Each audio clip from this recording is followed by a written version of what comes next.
What were you saying? Shall we get it on? Oh my God. Everything's broken. I'm not even kidding. We're too late. We're too late. We're too late. It's already happened. It's already happening. Okay. Well, let me figure this out quick. That should be flowing there. I'm gonna test out a line for the show. You let me know what the levels are like while you do your troubleshooting. They said they wouldn't podcast with a Jew. What? Apparently our RSS feed's broken. Oh. What? As my toddler says, ouchie. No, it's not. What are you talking about? Yeah, that's what I say too. I say that didn't hurt. What are you talking about? Yeah, what are you talking about, you matzo ball? Are you saying we're not live maybe on the RSS feed? Now we're live. I haven't said that. Not you. You know what? I think I should do something. I think I should do something. I'm going to do something. Is that okay if I do something? I don't know. Sounds anti-Semitic.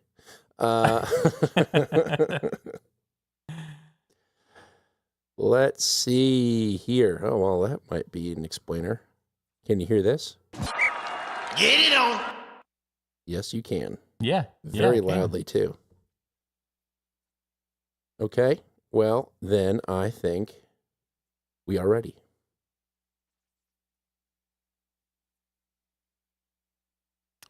Let's get it on. Get it on. It must be quite apparent by this time to any thinking individual that the people of our country and people of other countries all over the world are coming to face a moment of grave decision. The time when we will choose the course of our future. Oklahoma, Texas, New York, Philadelphia, around the world, it's gonna be a big nut bust. The Millennial Media Offensive podcast is now live. That's right. You're listening to MMO number 223. Today is June 10th, 2026, and from the great city and state of St. Louis, Missouri, I'm Dan Gehring. And from America's South Coast, where I'm happy you're along for the ride. Buckle up. I'm John G. Dew. Yeah, I know it's scary now, friends, but it's only going to get worse. That's right. Hey, friend. I know it's scary right now. Yes, yeah, I agree. I think it is going to get worse, way worse. So thanks for coming out. We'll see y'all next week. That's right. That's right. If we're not on next week, they got us. Yeah, those daggum Iranians. Yeah, the peace deal that I saw that it was on, it's off, it's fragile, it's solid, it's sturdy. You know, it seems it's like hot, it's cold.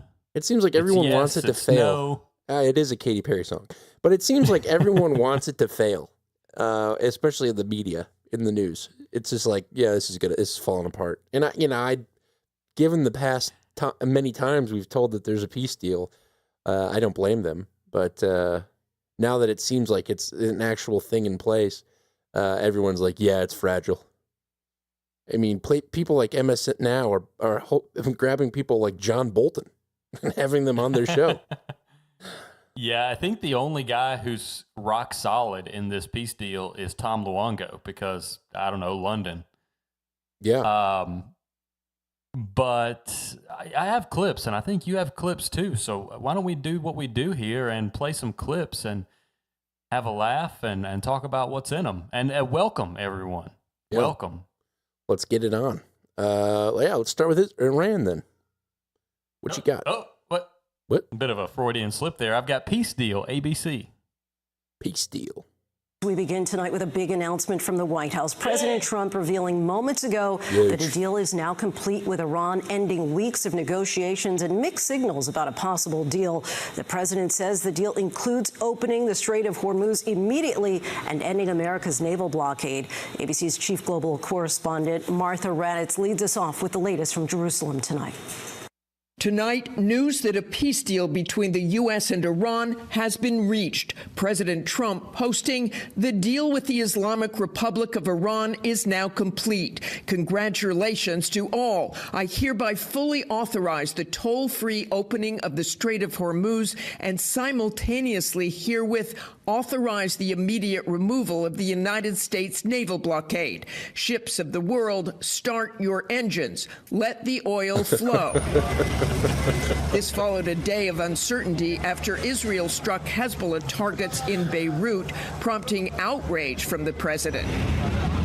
At least 3 people were killed and 6 others wounded in the strikes, according to the Lebanese civil defense, Israel insisting this was retaliation against Hezbollah. Iran's chief negotiator responding to the strikes, calling it proof that the U.S. lacks commitment, saying the bad cop, good cop game is outdated and promising its own retaliation against Israel. But the Trump administration expressed confidence early today that the deal would still go through. The president has every intent for it to happen. The Iranians are incredibly difficult negotiators. But the technical details of the nuclear portion are yet to be established. Former Israeli senior military intelligence officer Avner Villar telling us that it is doubtful Prime Minister Netanyahu would support the deal. Well, they say that it's going to deal with the nuclear problem and that Iran has promised not to produce or acquire a nuclear weapon. Well, we've known the Iranians for many years. You don't really believe that the fact that they promised or they signed something is worth anything. Lindsay, White House officials good have faith. said this agreement is not based on trust but verification, and this still has a very long way to go before any permanent peace or nuclear deal is hammered out. Lindsay? Perhaps heading in the right direction, though. Martha Raddatz in Jerusalem, thank you. I want to address one thing before we talk about the Hormuz 500 that is coming down the pike after the ships get their engines started. That was funny. Israel's, and let me know what you think about this. I don't think Israel's concern is Iran getting a nuclear weapon. I think that is the sales pitch for the American people. And because it's the sales pitch for the American people, Israel tags along and says, yeah, this is why we want this. Sure. But I think the evidence would support that Israel's intention is to topple the Iranian regime. Full stop. I think that was both Israel and the United States' intention when we started in this. If I'm being honest with you, I think Trump went in thinking that we were going to topple the I Iranian appreciate regime. it when you're honest with me. As I usually am, when my handlers allow me to be. Yes. That's right.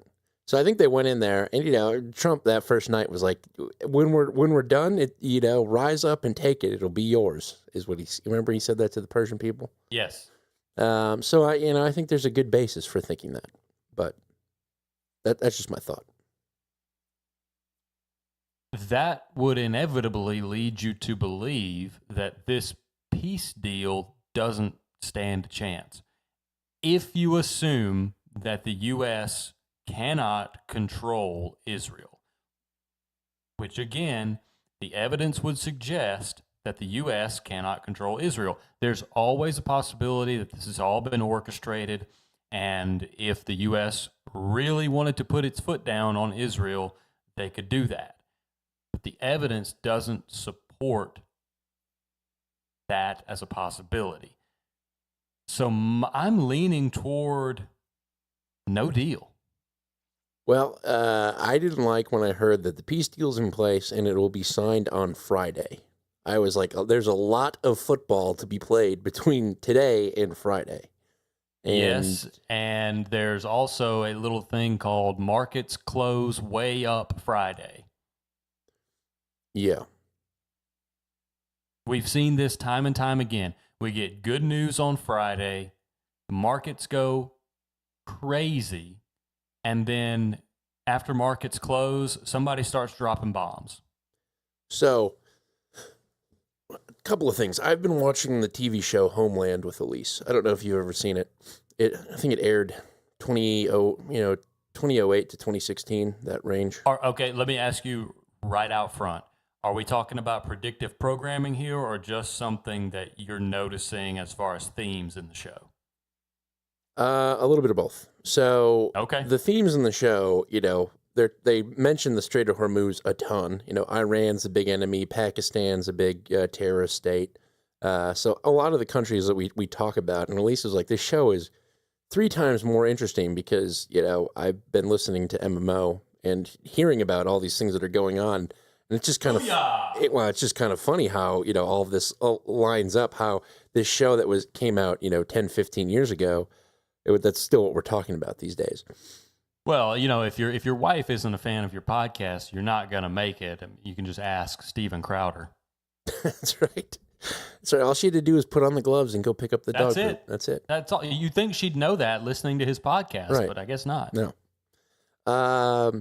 So 2 things. One is that now I'm always constantly thinking in Hollywood plot lines when it comes to these kind of things. But an interesting point that was made up is they flip the head of like the Iranian intelligence. They capture him, get proof of him banging some hooker. And, they'll send it to the caliphate if he ever steps in a line, pretty much.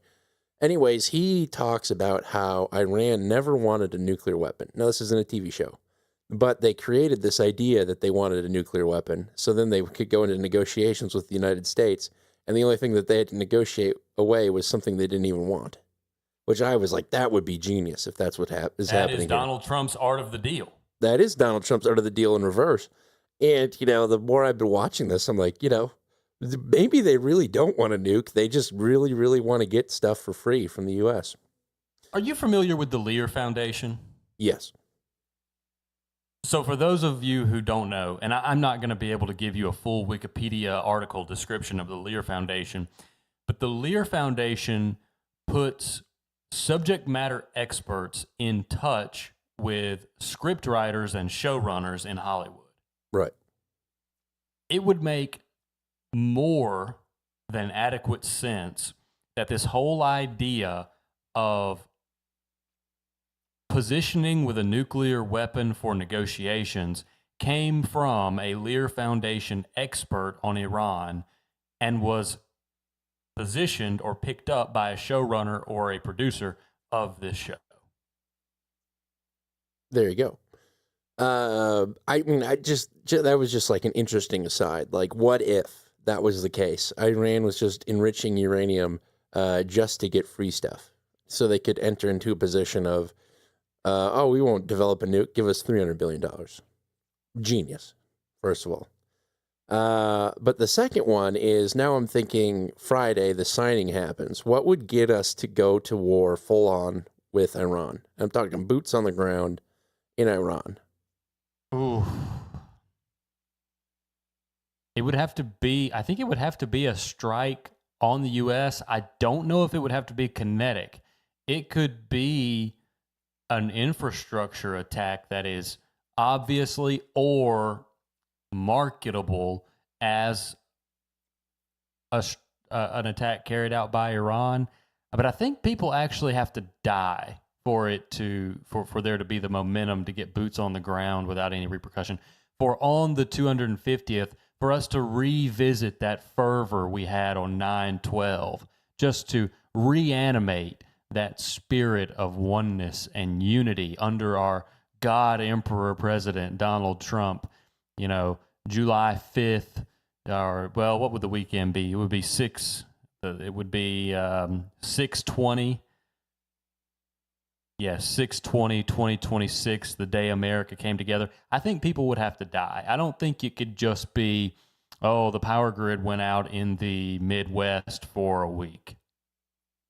Well, Juneteenth is on the 19th, which is a Friday, so people are going to die, just maybe not in the context that we're talking.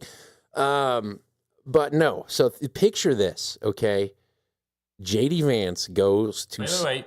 I'm visualizing. Visualize. J.D. Vance going to sign this peace agreement with Iran. The room that they're in blows up. Everyone in the room is dead. It's blamed on Iran. The sacrificial lamb. J.D. Vance dies. Guess who now becomes the favorite for the presidential Republican nomination? Marco Rubio. Neocon Marco Rubio. And we have to go full-fledged with Iran because you can't just kill our vice president. And who's behind it all?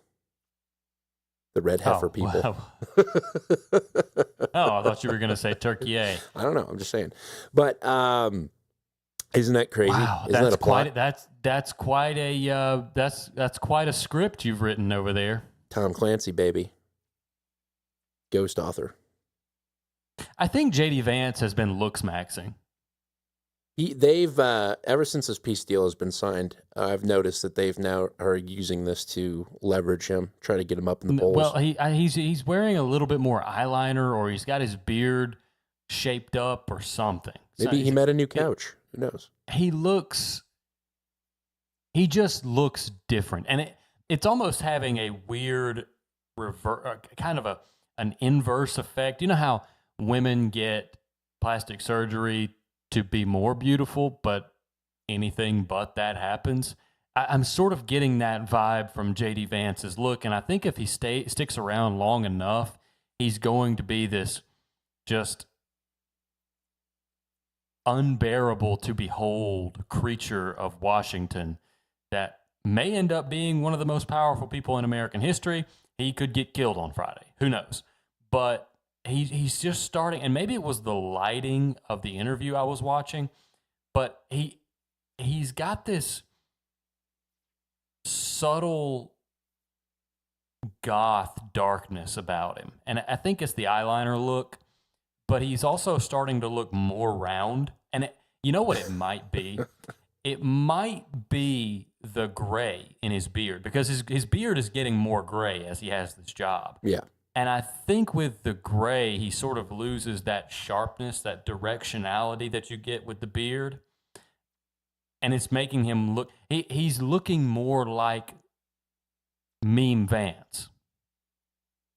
Yeah, you know what really hurts, rocks my confidence a little bit, is all these people making fun of J.D. Vance, and then these other people turning around and saying, hey, Dan, you kind of look like J.D. Vance.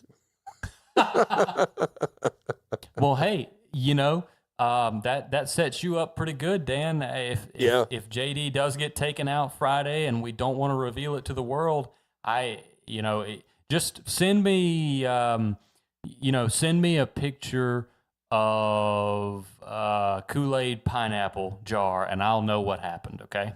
Very well. And I won't tell a soul. I won't show up for the next show. I'll understand, and we'll just let sleeping dogs lie. And I hope you do a good job. Godspeed. How do you do, my fellow technocrats? Ooh, Peter. Okay. We've entered into some weird territory now. Let's get back. Well, let's do a little bit of comparing. Sure. Let's compare this deal to the JCPOA. Gotcha. The end of hostilities between the U.S. and Iran, now looking closer than ever. With a new peace framework, no paperwork has been released.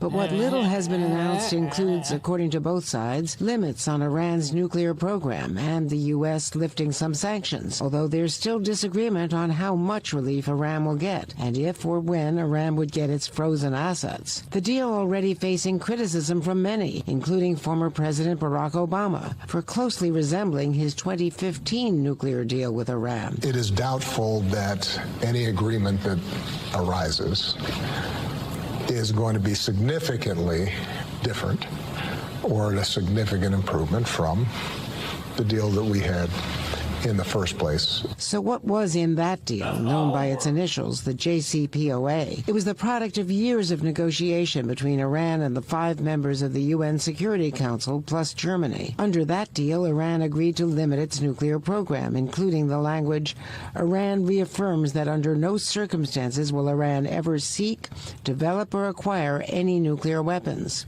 It also provided that UN inspectors would check to make sure Iran was complying. In return, the countries, including the U.S., agreed to, quote, a comprehensive lifting of sanctions and unfreeze some Iranian assets. It did stop Iran from being able to build a bomb, at least for the next 10 years. But apart from that, it just was the opening for building the relationship back up. The deal did not include provisions stopping Iran from building ballistic missiles or from supporting proxy militants in the region like Hamas or Hezbollah. Those omissions fiercely criticized by Israel and then candidate Donald Trump. Never, ever, ever in my life have I seen any transaction so incompetently negotiated as our deal with Iran. That must have been before the Brittany Griner exchange. Oh, boy. Yeah. Yeah, Trump sounded a little more vril-tastic there. Yeah. But, yes, that report was actually from Tales from the Crypt. And, it's so funny because Barack, of course, and Barack Obama, Hussein Obama, Barack Obama is of course going to say, this deal that we know nothing about, it looks a lot like my deal. Yeah, I did see instantly on the interviews he was on his headline was on Google News minutes later. It's a deal with Iran. No one's seen the text of it though, so I don't know how anyone would know that. No, and that's the thing. You're getting all of this reaction about the deal, and that's why I wanted to start out focusing our analysis on the evidence that we have as to the motives and modus operandi of the actors involved, because we don't know anything about the deal itself. So why would you structure your analysis on the deal unless you're a fraud? Anyway, I have a second part of this Tales from the Crypt report called Part 2, Comparing. Mm-hmm. Here we go. The ultimate long-term effectiveness of the Obama deal will never really be known. President Trump pulled the U.S. out in 2018. They cut down that sycamore tree in his first term and reinstated We've never actually tried JCPOA. That's right. It was still in its infancy, and he killed it. President Trump pulled the U.S. out in 2018 in his first term and reinstated harsh sanctions. Now, in his second term, Trump has the chance to craft his own peace deal. But these talks will take place after months of punishing strikes by the U.S. and Israel.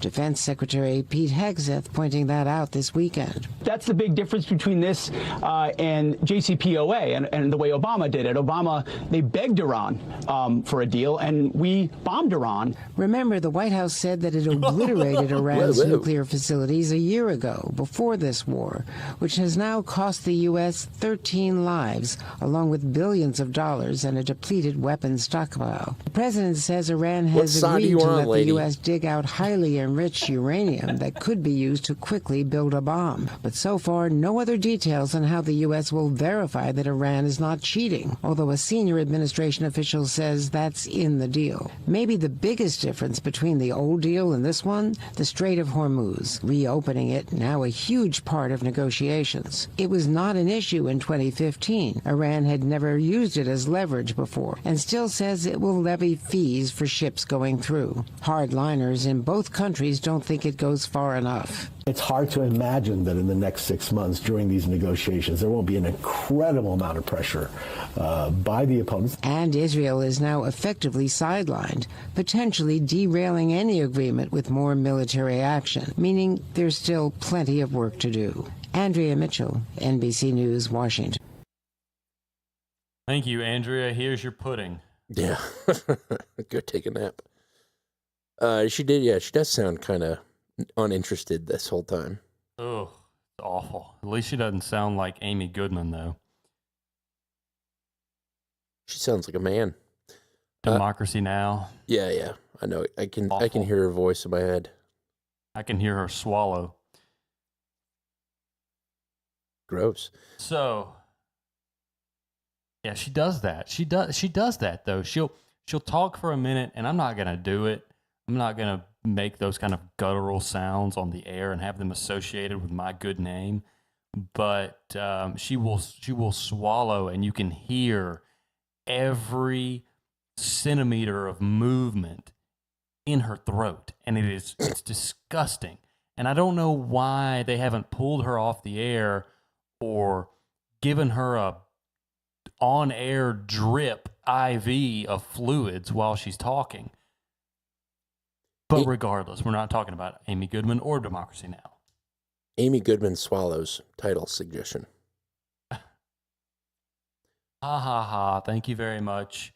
You really just bring this. This is really an example of value for me. Well, I've got an example of one of the hardliners here, not liking the peace deal. Oh, okay. This is Mr. John Bolton, the angry mustache, as he's known around here. Yes. And here's his take on the peace deal.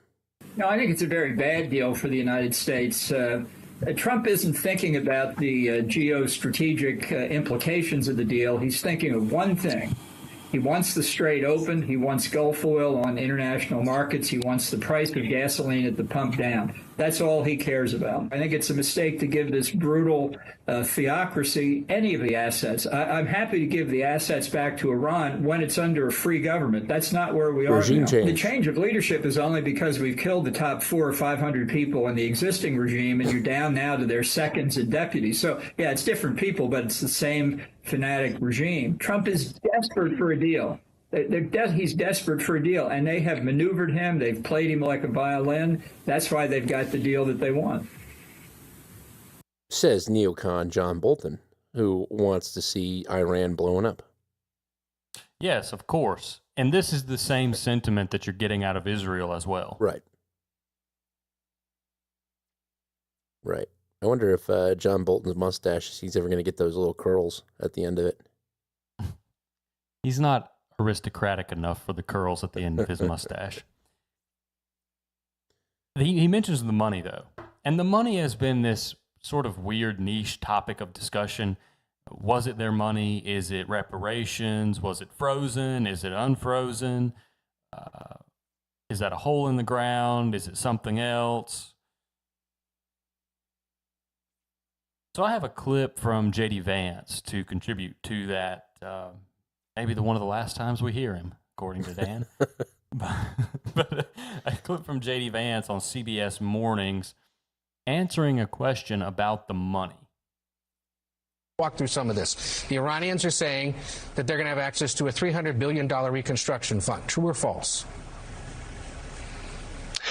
Well, Ed, that's the sort of thing they could have access to, funded by the Gulf Coast Coalition, so long as they honor their end of the obligation. I think that one of the things you're going to see, Ed, and people have to be skeptical of this, is that the hardliners in the Iranian system will overemphasize the benefits that Iran gets while underemphasizing all the things that they have to concede and all the things they have to provide in order to get these benefits. So we absolutely are open to the Gulf Coast countries investing in the reconstruction of Iran, but only if Iran ends their nuclear program, ends their enriched stockpile of material, and is really open to an inspections and enforcement regime that gives the American people confidence they're never going to have a nuclear weapon. So I think the dance you're going to see, Ed, which is going to be interesting, is the Iranian media, especially the hardline media, they're going to talk a lot about what they get without talking about what they give. It's important for all of us to correct that record. He uses people's first name too often. It's his main tactic for trying to gain the rhetorical upper hand in a conversation. Right.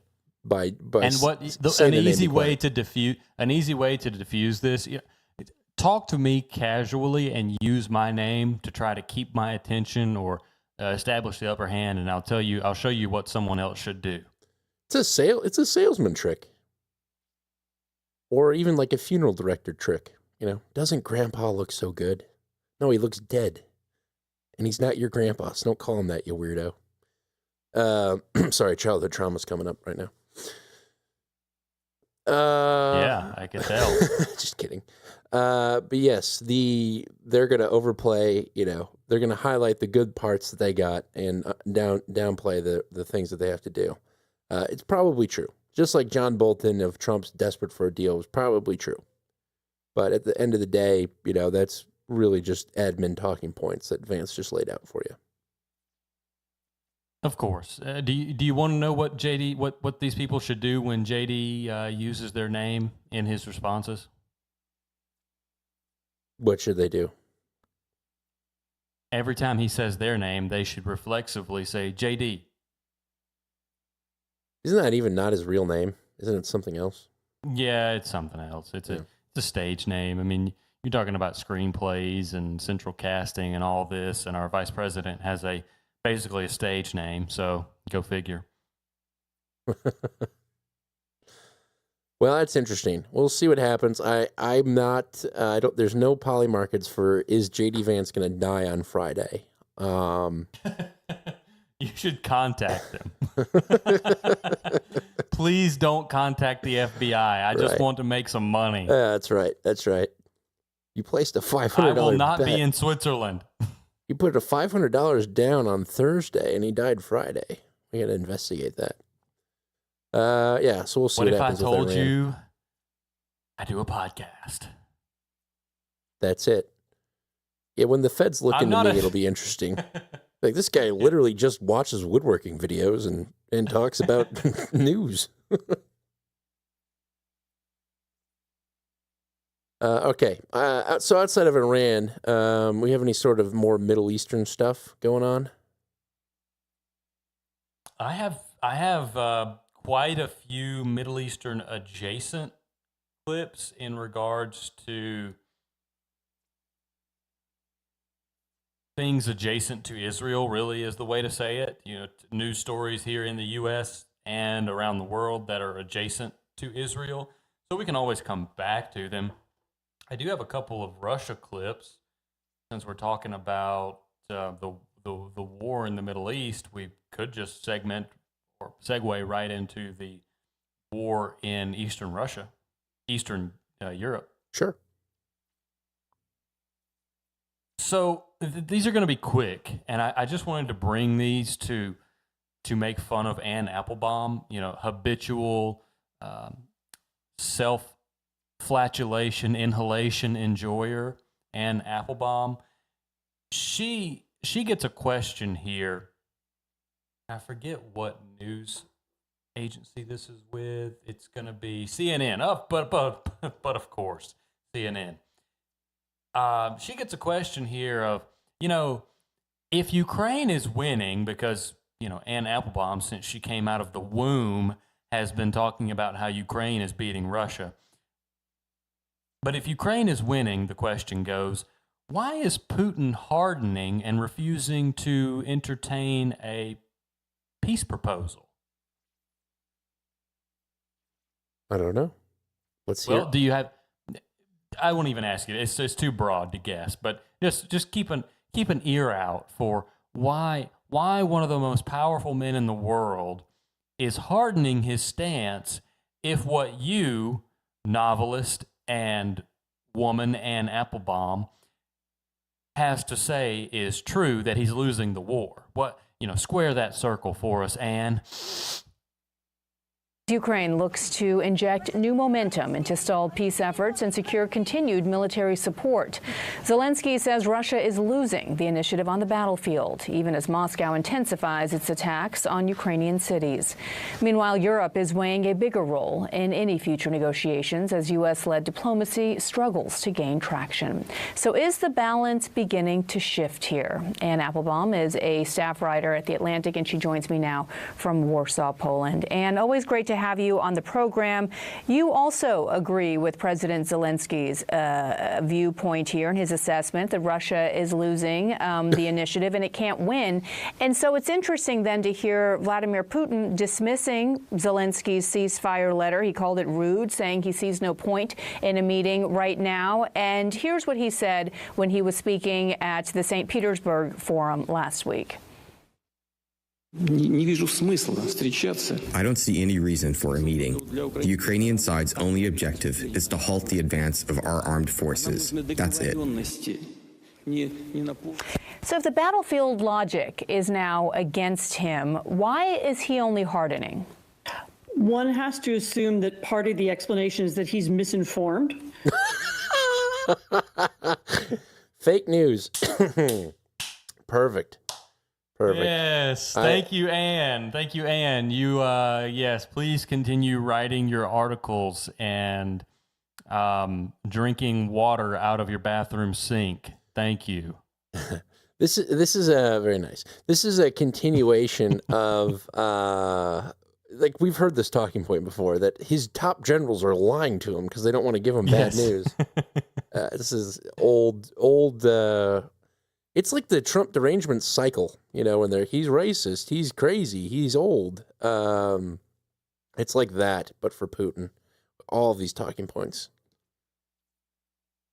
Interesting. He's misinformed. Yeah, and the real useful piece of information is that these are cropping back up. The talking points? Yes. Yeah. So we're not going to see an end to this war soon. No. Are you kidding? No. But we do have more talking from Ann Applebaum. Is it about how he's uninformed? I don't know what it's about. I can't listen past 30 seconds of Ann Applebaum. So I just cut it where another clip would probably be and decided to bring it. Sure. The way the battlefield now looks is pretty dramatic. The Ukrainian front line is now a 20-mile wide zone. In that zone, everything is entirely transparent. Ukrainian reconnaissance drones and other drones can see everything. That means that any Russian soldier or tank or vehicle that goes into the zone is immediately struck. And this is why the Russians are unable to move forward. And of course, it's also why the Ukrainians have achieved so much confidence in recent months. And it's why so many Russians are dying, because when they do move, when they continually are ordered on the offensive, they're killed. The Ukrainians are saying they're killing sometimes as many as 1,000 people, or wounding and killing as many as 1,000 people a day, and that's 30,000 people a month. And their goal is to kill or eliminate from the battlefield more people than the Russians are able to recruit. And in the face of that, Putin has only very bad options. One of them is to continue trying to hit Ukrainian cities. Another might be to expand the battlefield in some other way, but another would be logically to have some kind of ceasefire. And the Ukrainians are betting that he might be persuaded to have a ceasefire sometime in the next few months. And I'll just add one other thing. At that same St. Petersburg conference where he made those comments you just played, the Ukrainians that morning, the morning of the opening of the conference, hit a refinery in St. Petersburg. So as the conference was meeting, there was black smoke billowing over the city from a Ukrainian drone strike, which doesn't seem to show great Russian progress. No, we're showing a video of that black smoke billowing right now. Right. And here in the West, we present both sides of the debate and not just some sort of narrative or propaganda that we want people to hear. Sure. Just to continue Applebaum's train of thought. Yeah, it's funny. Uninformed. One has to assume he's uninformed. You have to assume it. So, I brought two clips on it. I'm only going to play the second one because so France is currently putting on an arms show, and a lot of it is around this militarization of Europe and preparing for Russia not stopping at Ukraine. There's another one in the Putin cycle right there. Yes. So they're having the show, and it's called Eurosatori, and apparently a bunch of different companies from around the world come, and they just display whatever weapons they're working on. A lot of booths from Ukraine and drone technology. So this is going on in France, and what I thought was kind of funny is what France did to one country in particular that is at this defense show, that came to defense show, has 12 different stands at the defense show. And they're like, oh no. So have a listen to this report from France 24. Here in Villepinte, north of Paris, the curtain has risen on the Eurosatori Arms and Security trade show. But at this year's edition, many booths are veiled and hidden behind boards. A dozen Israeli company stands have been shut down due to non-compliance with participation conditions, according to organizers. For protesters outside the venue, they should have been excluded entirely for their part in the ongoing aggression in the Middle East. The French government ought to have banned them, as it has obligations under international law.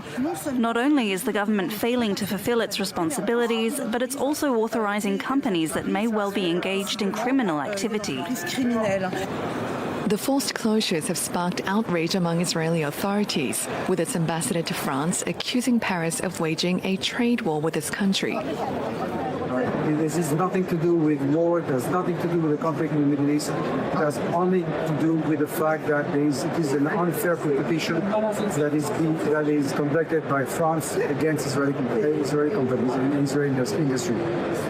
France announced at the end of last month that it was implementing a ban on all offensive weapons for Israeli companies with stands at the trade show, a move that reflects broader tensions in French-Israeli relations. France recognized Palestinian statehood last year and banned 2 far-right Israeli ministers from entering the country in recent weeks. So they're putting on this defense show. Wait, so the argument is that they're too good at war to be involved in the defense show?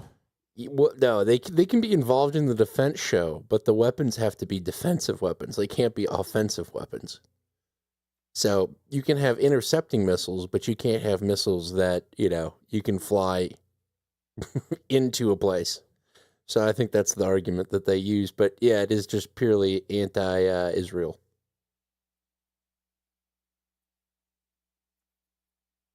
And it specifically, this feels like specifically Israeli offensive weapons. So other companies can have offensive weapons, but Israel can't display offensive weapons because that might be offensive to people. I don't know. Mm-hmm. It's the most European thing I've ever heard in my life. Yeah, it's very posturing and virtue signaling, seemingly, over military weapons of all things. Yeah. Taking a hardline stance now that Gaza is completely gone. Right, yes, which we predicted. We did. Naughty. You guys shouldn't have done that. So it's kind of funny, I thought. Just a little one-offer there. That's kind of a lot of my clips are. While we're kind of in that Euro Asian room, I have a little update from the Albania protests that we were talking about that development last week. Okay. So I have been getting my hair cut by this same woman for 15 years. Her name's Krueza. She is an Albanian woman. And I happen to remember that she's Albanian. I always forget which Balkan country it is. And, they don't like to be mistook for a different Balkan type. They're kind of explosive on that front. And she had sharp objects very near my neck. So I figured I met her play cool. But she mentioned Albania. And I'm like, oh, yeah, she's Albanian. And I thought about the protest that's going on about the development off the island. Evidently, it has nothing to do with, despite what the mainstream media will tell you, it has nothing to do with the fact that Jared Kushner and Ivanka Trump are involved in the development at all. It has everything to do with pushing this guy in Albania out of power. That is her read of it. That's kind of the feel I got from listening to reports about that you brought and then looking for a decent follow-up this week. That's really the tone of all of these, all the coverage and and the actual people involved in this. Right. That's funny because that's funny that she said that. So she confirms it, and I'll play the clip. You're a little crispy, so while I play the clip, if you want to take care of that, but it is just kind of interesting that all of these things are going on, and there's this push to bring the Balkans into the EU, which I mentioned that to her, and she mentioned that this president has been in for 11 years, and he's really the problem, and he's why they haven't ascended to EU yet. Story. So here's the clip, just a quick one. The Flamingo Revolution has become the unofficial name of the ongoing anti-government protests in Albania as they enter their 10th day. The rallies garnered international attention due to the resentment protesters have voiced towards a luxury real estate project linked to U.S. President Donald Trump's daughter Ivanka Trump and his son-in-law Jared Kushner. Kushner's investment firm Affinity Partners is involved in a potential $1.6 billion development of Sazan Island into a luxury resort, as well as the nearby wetlands in the Vjosa-Narta area. Environmental organizations argue that the project will destroy the pristine nature and wildlife in the protected area, which is home to flamingos and pelicans and provides habitat for thousands of water birds. The message from thousands of citizens protesting every night in the capital Tirana is that Albania is not for sale. Protesters are therefore calling for the project to be cancelled and are also demanding the resignation of Prime Minister Edi Rama. In an interview with the Associated Press, Rama said that he doesn't plan to step back despite ongoing protests. Also, despite environmental concerns, many residents in the Zvernets area claimed that the properties where the project is planned to be built are still under dispute because of ownership claims. So the couched aspect in there is they want this president to step down. And so this is, and I think we did mention it last week. I just wanted to really bring it home now that I had an actual Albanian give me her take on it, that it is indeed an asserted push to push him out of the presidency because he's what's standing in the way between them and EU membership. And apparently there are counter protests against these flamingo protests that are waving but what? The European flag and the gay flag. And what are the counter-protest waving? The Albanian flag, the fascist far-right symbol in every country. Yes.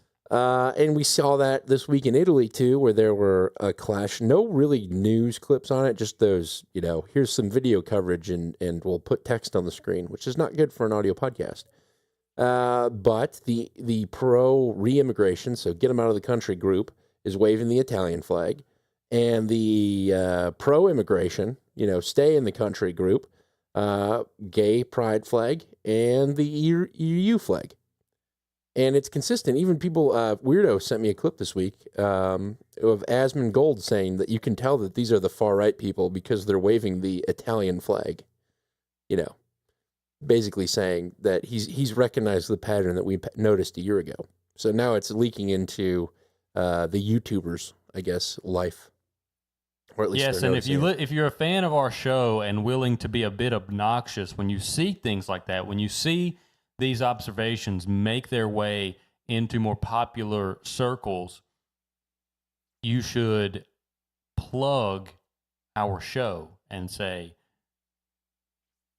however you want to say it, the MMO show has been talking about this for a year. We've been on that bad boy. Get it in front of people. So I just thought that was kind of funny that now that pattern still exists and it's very much it is really the risk board that we've been seeing. There's the mad dash to secure the Balkan coast, secure the waterways surrounding Europe, push Russia out. And game's still the same. Still the same. Of course. Yep. Always will be. All right. What do you have? Oh, well, funny you should ask. I have, would be good here. Let's do, since we're talking about riots, Let's actually go to Belfast and do a follow-up on Belfast. Sure. This is going to be a series of clips from the Middle Eastern Eye, which is quite the organization, if you listen to the way they talk about some things, especially the Albania issue. They have a woman on their channel talking about the Albanian issue that is, she'll make you want to go bungee jumping where they don't put a rope on you. Down in Brazil. Down in Brazil, right. But anyway, this is Middle Eastern Eye. And what they're going to do, they're going to give an on-the-ground report from Belfast. Then they're going to talk to some organizers. And then last but not least, we're going to have some anti-racist perspectives about what's happening in Belfast. So this is the Belfast report to start us off. We're just off Newtonard Road, a loyalist area of East Belfast, where masked men torch the homes and cars of non-white families. Along the street, there is not one, not two, but 3 torched cars. And actually, you can still smell the burning in the air from when this took place a few nights ago. On the 9th of June, following a stabbing by a Sudanese man, riots raged across the city. Gangs targeted anyone perceived to be foreign. On Wednesday night, a hit list of addresses belonging to immigrants began to circulate online and in WhatsApp groups. I travelled to an area that was heavily targeted. In this area alone, 4 families have been evacuated and rehoused, not by the British government or the police, but by 2 local organisations called Anaka and the Participation Practice of Rights, the PPR. These organisations are made up mostly of women from Northern Irish and migrant backgrounds. Tawassul Mohammed is Sudanese and has lived in Belfast for 10 years. This week, she and many other non-white residents have been living in fear. I am scared. Everyone is scared. I have kept my kids at home since this happened. They didn't go to school. I'm asking them not to leave the house, not to open the door. We're keeping the curtains and blinds closed all the time. And this is not an environment you want your kids to live in. On Tuesday night, we got... Exactly. It's not an environment you want your kids to live in. Also, we had around 12 families evacuate their homes, and these were families whose houses were burned, windows smashed, their vehicles were set on fire. Families, when they contacted us, all of them said they have been calling the police for a long time and no response from the police. Some families waited for more than an hour for the police to arrive. Well, I'm sure they were quite busy that night. I, as a foreign-born person, am not comfortable in this foreign land, which I now consider myself a citizen of, and in the same breath complain that the mostly native police aren't responding to your problems. Right. Or, I feel unsafe here. Yes, that is kind of the point right now. And good, good or bad, that is the point. Exactly. That's the point of these attacks. Yes. Well, would you like to continue and hear one of the organizers? By the way, very white, very blonde organizer. Very female.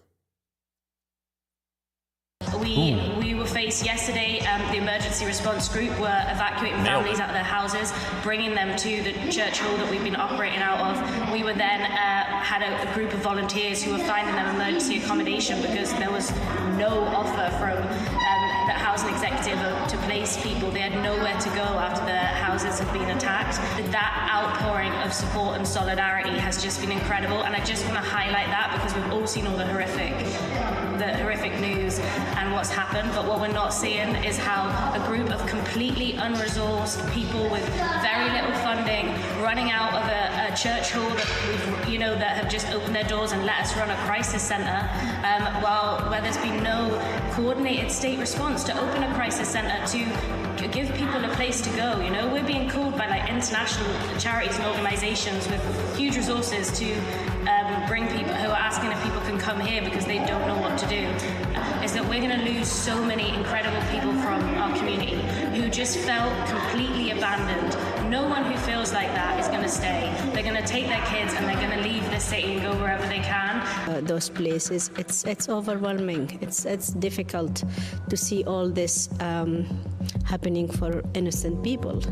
They all have nothing to do with this crime, and but at the same time, the amount of support from the communities here and from the local people, and the numbers of people like offering support and being around, running to those people asking for support and to be evacuated from their homes, it was incredible.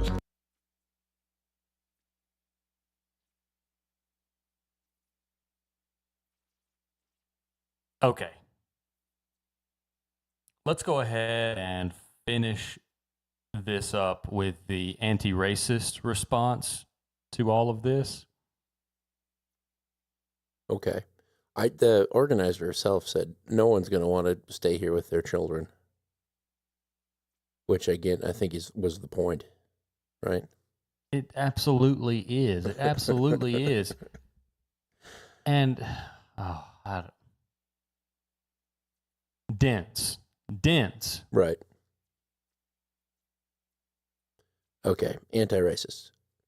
Northern Ireland does not have an immigration problem, despite what some people say. We do have a racism problem. If anybody was in any doubt of that, they just have to see the scenes on our streets over recent days. And it's not the first time. This is the third summer in a row, and each year the violence has got more widespread, it has got worse and has affected more people. The far-right racist groups, anti-immigration groups, have become more organised and more emboldened. And we sort of knew, or at least feared, that this was going to happen at some time this summer, and that I think there were people waiting for a spark, if you like, to light the fire, to give themselves the excuse, the political cover, to do exactly what they have done this week, which is to single out people of different skin colour, of different country of origin, of different faith. And sounds like 2020. Attack them, attack their homes, burn them out of their homes, and try to force them to leave Northern Ireland. One sinister element of the racist violence here in Northern Ireland that doesn't exist elsewhere in the UK is that of organised and armed paramilitary groups operating in the shadows. So while they may not be directing or coordinating all of the violence, they have been an active presence in numerous racist attacks over recent years, and are certainly, at the very least, on the sidelines. This isn't just pure racism. People are just trying to find any excuse to take their anger out on people. And I am not, again, I don't paint people with the same brushes, but it is unfortunately the loyalist side, which is the Protestant side. That doesn't mean all Protestants or loyalist people are like that, but that is who is instigating all these riots. And it's devastating to see, because a lot of the immigrants are placed into these areas. This tipped me off. That is so interesting.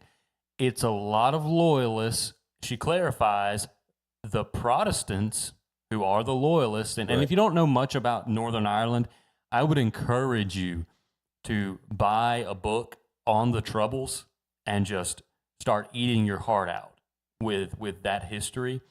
You'll learn a lot about organizing. You'll learn a lot about Christianity, factions, and you will learn a lot, just flat out.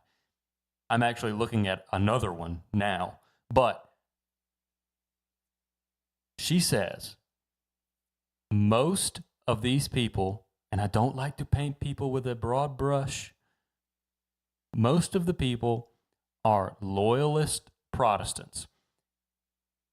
The Troubles in Ireland were attacks between the loyalist Protestants and the Catholics in Northern Ireland. The IRA.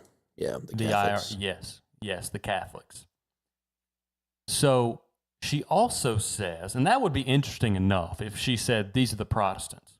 Okay, my radar would have gone up a little bit if she had said these are the Protestants doing this, because we really hadn't gotten any distinction from any mainstream media about who these people might be. And, you know, the mainstream media loves to speculate. For example, look at the Iran deal. We don't have any text, but look at the speculation.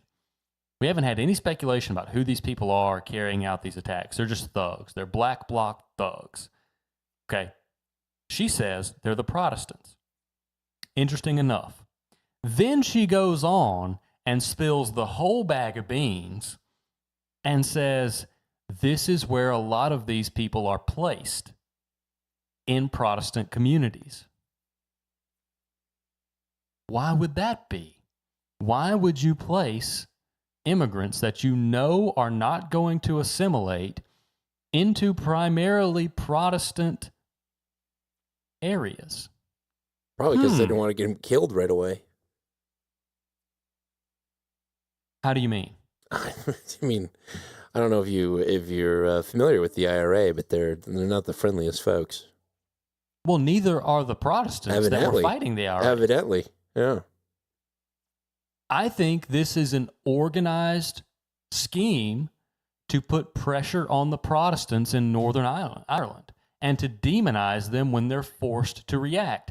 You had the representative himself earlier in that very clip say they were just waiting for a spark. Yeah, I remember. I think this is people in the Catholic Church and in the leadership of Northern Ireland conspiring to place migrants in Protestant areas to goad them into action, because they are men of action. History proves that. Goad them into action so that they can be demonized and the Catholics can finally have their victory in Northern Ireland. Because that conflict is not, it never ended. No, still goes on. There's still fences around parts of the city. Like it just transformed. Gates. 20-foot tall fences in backyards because your neighbor across the way is a different religion. A different sect of Christianity. A different than you are. Sect, yes. Yeah. And they put up those so you couldn't fling Molotovs over the top of them. We know that the Catholic Church is involved actively in rehoming foreign-born people in Western nations. We know that one of the factions at war in Northern Ireland, whether it be Cold War or not, is Catholic. We know that their opposition is Protestant. Now we know from a Northern Irish resident who is outside of the conflict condemning this violence that the people who have been rehomed in Northern Ireland have been rehomed in mainly Protestant areas. And we know from the same person, or we're told from the same person, that these attacks are being carried out by Protestants. The prosecution rests its case. Very good. I will just retweet Eric PP's hashtag in the chat room. Not all Catholics. But I do like the angle. I think that's pretty good. Do you want us to start giving disclaimers about, No, I don't need a not disclaimer. all Germans, not all Africans, not all... I don't need that. I just think it's funny.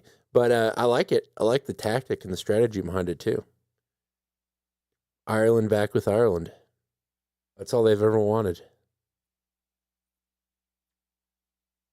I mean, when I heard that, it kind of seems like throwaway segment, but when I heard that little bit at the very end, it clear as day. That to me, that is what's happening here. Right. Have you seen documentaries about recent relations in Belfast? I don't want to say Vice no documentaries, but just YouTube videos on it. The Irish, the Protestants, when they're waving the Union Jack or whatever the British call their flag, they look weird. Like they're trying to prove oh, we're English, we love it. And it's just, they don't belong in that land. You know what I mean? That's the feel I get.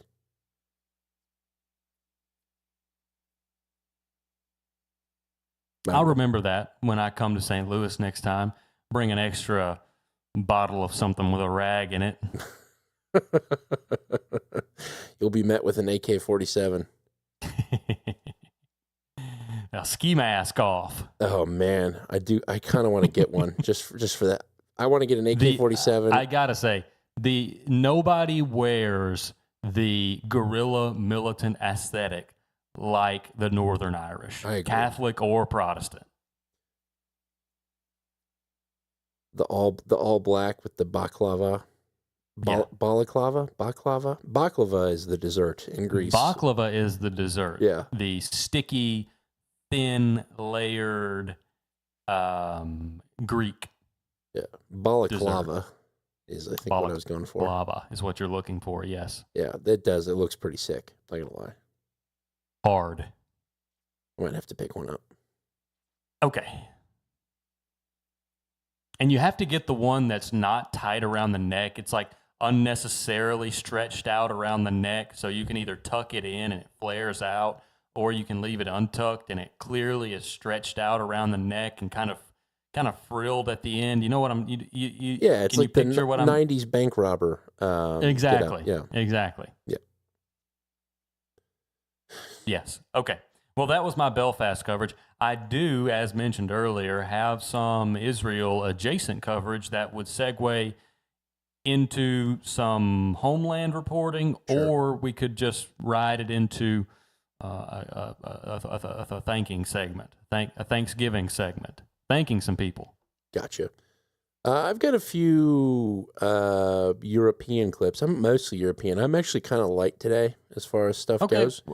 We can save my Israel stuff for the second half with the rest of my domestic stuff and probably make a whole second half. Sure. So, we talked about the anti and pro-immigration topics happening in Italy. As much as the, U.S. media would lead you to believe, the Europeans are not all aligned and on the same page when it comes to things. In fact, the hard division that we're seeing in the United States is also happening all over Europe. Probably some social media aspects of that are and also these horrible migration policies that the EU has been pushing for 15 years are leading to that. But effectively, we talked about a few weeks ago, the new kind of migration rules of remigrating people, sending them back when they overstay their visa. I think we're getting a secret glimpse of what's coming, like the new police state, in two different segments here. So this first one is on EU immigration, and I want to highlight what they're doing to migrants that come in, because I'm pretty sure we're not even doing this to people we catch on the southern border, or ever have been or ever will be. But just keep this in mind when you hear the clip.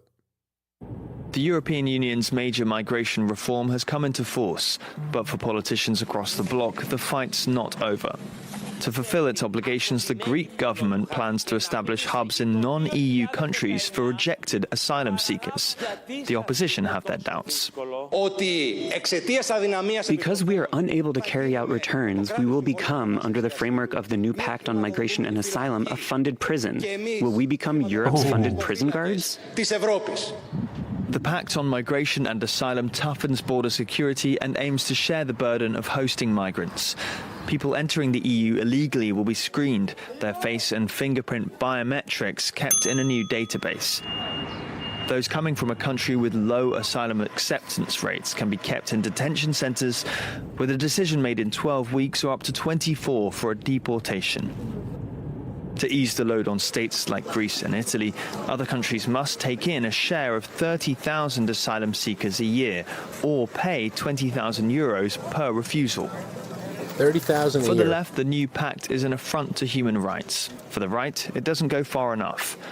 The NGO Human Rights Watch this week said the pact does make some positive reforms, like shortening the wait for a right to work from 9 months to 6. But the charity said the reforms do little to improve responsibility sharing, and deep disparities in the treatment of migrants within the EU will persist. So there's two angles to this. One is you come in, you get your face scanned and your fingerprint biometrics taken as a migrant, and then you get put into a migrant camp, and a decision on whether you can stay or not is made within 12 weeks, 4 to 12 weeks. Second part is now Greece and these smaller countries that can't send migrants back can now send migrants to other European countries, and other European countries must take 30,000 migrants per year or pay 20,000 euros per rejection. So if you're doing some math there, which I haven't done, and we're notorious for being terrible at doing math live on the show. So 30,000 migrants, and let's say you reject all of them at 20,000 euros per rejection. So for the low price of $600 million, you as a European country can say no more migrants per year. Was it 30K per refusal? Yeah, 30K. I think your math is wrong. Huh. So it's 20,000 migrants? Well, it's the same number then. 20,000 migrants, 30K per refusal, $600 million. Yeah, 600 million. Yeah, you're right. I just got the factors right. So I think that's kind of interesting. So these European countries are effectively saying you have to take 30,000 migrants. To put that in perspective, I grew up in a town of about 30,000 people. I'm sure, your town and the next 5 towns around it maybe have 30,000 people. I actually don't know the population of where you live. I'm just assuming. It's a lot of people. Yeah, it's a lot of people. The point remains, it's a lot of people. Yep. So that is kind of the future. The biometrics and the face scanning, I think, are interesting. They're going into a new migrant database, but I'm pretty sure that database can be used to, it can expand further. You get arrested, you get stopped in a traffic violation or something like that, you get your finger scanned. So it's the start of kind of the weird European police state that's coming, and necessarily has to come. So Europe obviously was subsidized for many years under the United States. That relationship is ended. They now realize they can't be this liberal utopia that they want to be, and so they have to start cracking down on things like migration. They can't just accept people. They now have to fund their own economies, their own defense. They have to make hard choices. And how do you do that is you start a police state. So you start tracking who's coming into your country, build databases on them, ship them out if you can, reject them further. It continues. That's step one. The step two is one that we've seen happen in Australia and France and other countries, but now it's the UK. And it's like this week, right? We the first time this whole age verification thing for social media use came up, you and I and the broader audience instantly knew what it was. It wasn't to keep kids off of social media. It was to KYC, know your customer, know everybody that's using everything all the time. And it's like this week that idea clicked with the influcervatives on Twitter. And so when this law went into effect, I saw a bunch of posts of how it's nothing to do about the kids. It's all about identifying you. So here's a rundown Euro News clip on Keir Starmer talking about the social media ban for kids under 16 years old in the UK. Children under the age of 16 won't be able to access a range of social media platforms in the UK from next year, British Prime Minister Keir Starmer announced on Monday. According to Starmer, the ban, aimed at protecting young people from harmful content and excessive screen time, will affect a range of social media apps, including TikTok, YouTube, Instagram, and Facebook. YouTube Kids and messaging apps will not be affected. Because today is a big moment for our country. This is a big step, real change for our children and our future. Because today I can announce that the government will ban access to social media for all children under. Starmer said that he will fight back if technology companies resist the move and acknowledged some teens will try to find their way around the ban. The decision follows a public comment period in which the government got around 116,000 responses from parents, the tech industry, and children. According to the UK government, more than 90% of the respondents said they wanted an under-16 ban. The measure, which will come into force early next year, follows similar bans and age restrictions for children and teens' access to social media in Australia, Canada, Brazil, and Indonesia. So you cut off the kids from the, right-leaning platforms, all the platforms, but, all these things are happening across Europe, mainly probably because of social media. There's the immigration aspect, and then people take to the streets. After Belfast, people were taking to the streets in the UK. They were taking to the streets in Spain. Effectively, all these kids are coming out and getting active and getting motivated. So you cut them off entirely from that information stream.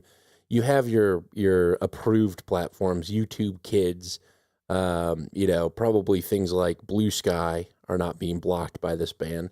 So they can get on social media that way and get the approved government message.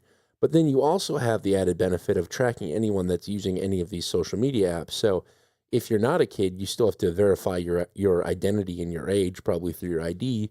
So now you're signing into X, and now they're able to tell who's consuming what kind of information and maybe where their heads are. And so I think that's the first step of the police state. Two big steps, though, with the biometric finger scanning and face scanning, and now the forced identification for social media users. So it is coming on quickly and fast and hot. And I don't know, if I'm in the UK right now, I'm probably looking into things like Meshtastic, offline communication devices that can be intercepted, but also be difficult to track and identify who's actually sending messages. The more nefarious part of this is the suggestion that this will be implemented outside of social media and in more productivity-based tools like Claude, ChatGPT. Things that can actually have a productive use are going to be walled off by this requirement as well. Probably. Did they specifically mention AI in the report? No, but I did see reporting and screenshots, which who knows if they're real, that Anthropic had updated its terms of service to say that they could require age verification as a term of use. Of course. Oh, yeah, this is interesting. It's interesting. It's not interesting. We've seen it coming for a long time, but it's now becoming real. I think a lot of people are kind of like, I know I've been saying this for 4 years since we've been doing the show, but a lot of people are waking up. I just think it might be too late for a lot of them.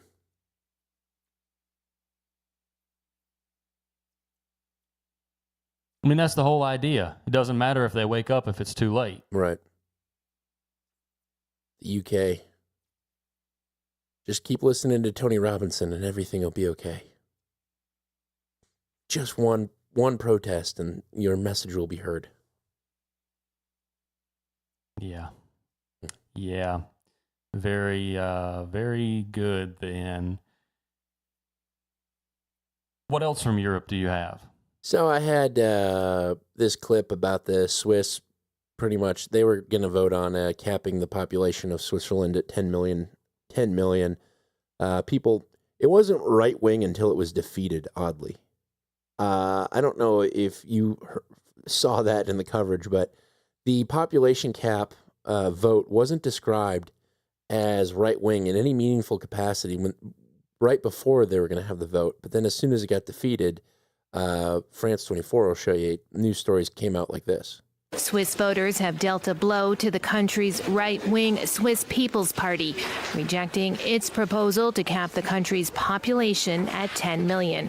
The party warned that it was a necessary move needed to reduce pressure on transport, housing, and the environment, as the country has seen its population grow 23% to 9.1 million over the past 24 years.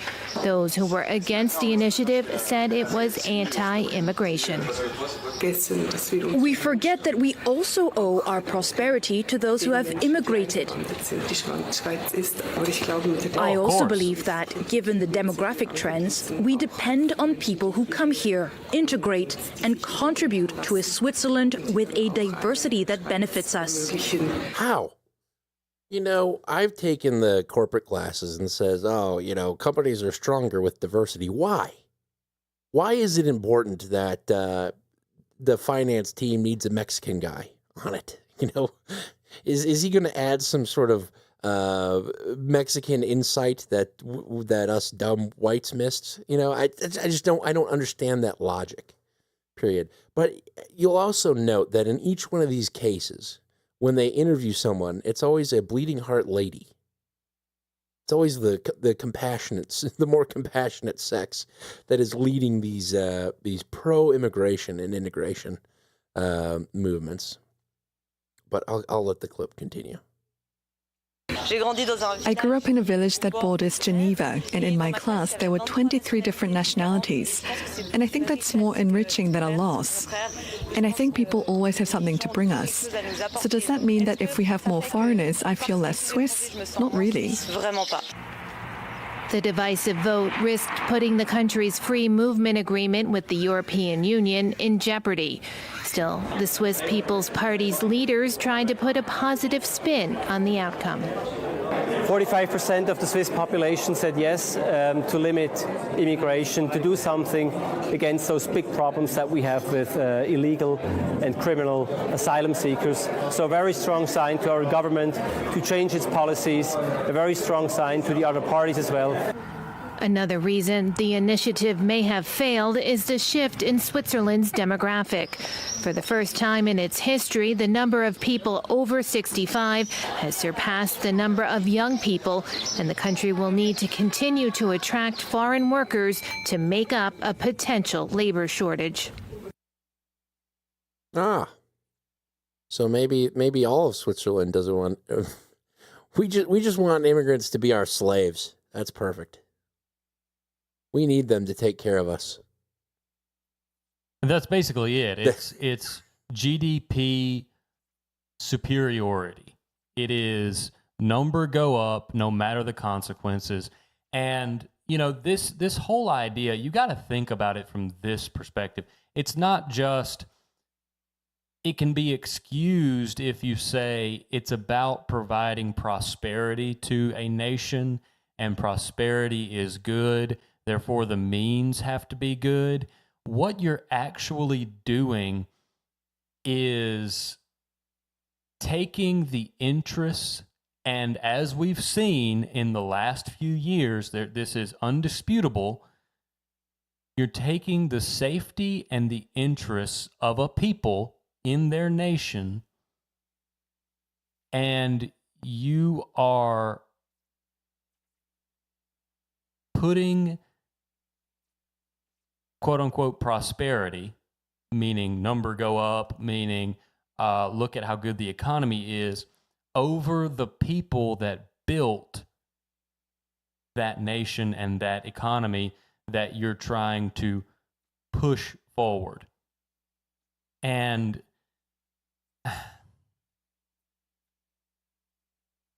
it's really like competing. I don't know if I would say competing religions, because not everyone in these Western nations is religious, but a lot are. The church is a fixture. It is an institution in Western countries. Whether people want to admit it or not, it is. The Christian church is, you could argue, the predominant institution. It's the oldest institution in these countries, most definitely. And you're saying that the church has to get out of the way for an economic theory. And by extension, you're saying the people that make up the church and the nation have to get out of the way for an economic theory of a GDP target. We have to meet a GDP target. Did you see the charts? Did you see the charts? We have to make the GDP go up. The GDP is not going up fast enough. So you take these institutions that are ingrained in people's lives and their nations, which are just the collection of lives of a people, and you're destroying people's lives and their nations for the sake of numbers on a page. And you're telling them, oh no, your house burning down is good because look at my chart.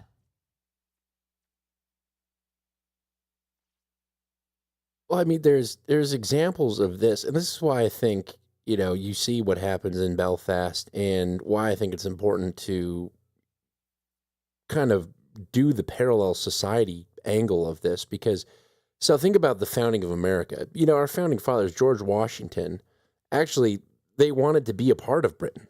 You know, they wanted to have representation, but still remain a part of Britain. It wasn't until they were just complete subjects with no representation whatsoever that they decided to start building something in parallel to the government. And they started building a bank. They started issuing currency. They started forming their own army without permission of the British. They built it alongside. And then by the time that they were found to be in treason, they had all those assets ready to go to fight back. And but the idea is the system fails. It fails the people that actually run the system. You know, the people that are responsible for building it, like you're saying, and it pushes them to the edge. And so they have to come up with an alternative system. And that's basically the founding of America. And, you know, you could do that with Martin Luther in the Catholic Church. You know, similar thing. The system drove him out because he, you know, took issue with stuff. And as a Catholic, it pains me to admit. I want to make it a little more painful for you as a Catholic, and I do apologize, but we are here to speak our minds and to debate these things. Sure. I'm going to attack the Catholic Church here, so prepare yourself. The Catholic Church has started using the language, and I am speaking about the Catholic Church as a top-down hierarchy, not your local parish. But the Catholic Church, as a top-down hierarchy, has adopted the language of these people that are destroying the world that birthed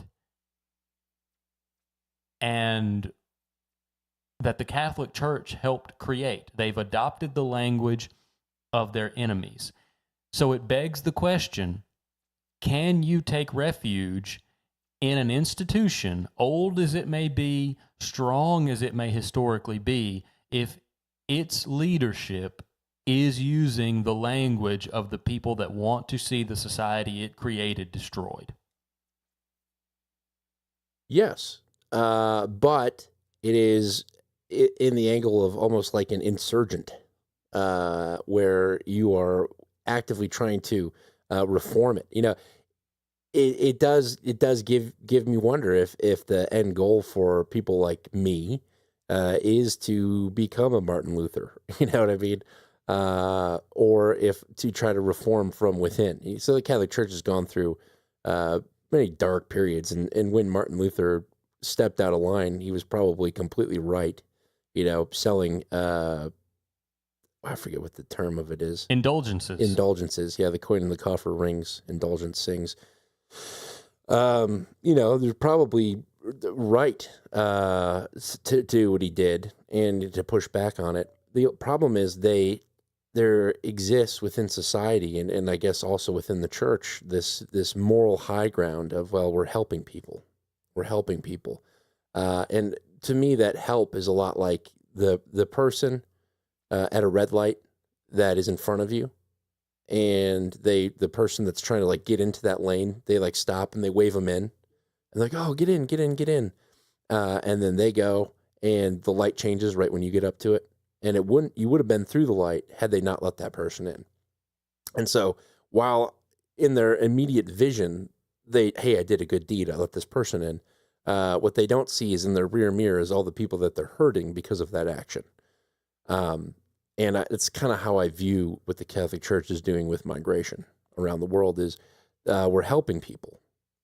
But also putting stress on the people that are actually built us, you know, the church, that are the church. So it goes with my tug of war in my heart and in my faith of you know, we are the church, right? The people are the church, not the leadership. But the leadership is running us awry. So I don't know. Running us aground. Sorry. Does that make sense? It's a very interesting thing to discuss. Yes, it does. Is that a good analogy? So I stick with the Catholic faith because the actual faith parts of it I support. But when we get into this kind of social justice angle And if I could go back in time and talk to the founders and say, just say liberty for all. You don't need liberty and justice for all, because that's going to be abused and used in ways that you can't even comprehend. Just freedom. We just need freedom. And where do they say guns. liberty and justice? With liberty and justice for all. I think that's a song. It's in the Pledge of Allegiance. Yes, and the founders had nothing to do with the Pledge of Allegiance. You know, I was thinking about that too. I was thinking about that too today, where, you know, the Liberty Bell, the Sons of Liberty, where was the justice in their in the founding fathers? Well, it was in the tarring and feathering of taxpayers. Sure. Yeah, it was right next to all that. Our tax collectors, I'm sorry. It was right next to all that talk about how this is a democracy when they founded Yes, it. exactly. That's exactly right. That's the thing, is most people think this was set up as a democracy. You should look at the founding fathers' papers. I think it's the Federalist Papers. You should read them and how anti-democracy they were. Read the Anti-Federalist as well while you're at it. Right. And what it would pain the left to understand is they're seeing this racist action happen in Belfast. What they're seeing is actually democracy. That is what you're seeing happen in Belfast. That's what democracy is. A group of people saying, we don't like this, and taking matters into their own hands. That's the true democracy. There's just so many different, I'm at a loss for words. So many different hypocrisies are going on in this kind of political back and forth, and it's because people don't understand history, or the history has been washed and bent. Like I just did it with the liberty and justice for all. That was the Pledge of Allegiance, which I think was invented sometime during World War II. Cold War, I believe. It's been modified. So it was modified during the Cold War. During the Cold War, they added under God. The first Pledge of Allegiance was 1892. I pledge allegiance to my flag and the republic for which it stands, one nation, indivisible, with liberty and justice for all. So the justice came in 1992. 1892. So we're 120 years into the experiment at that point.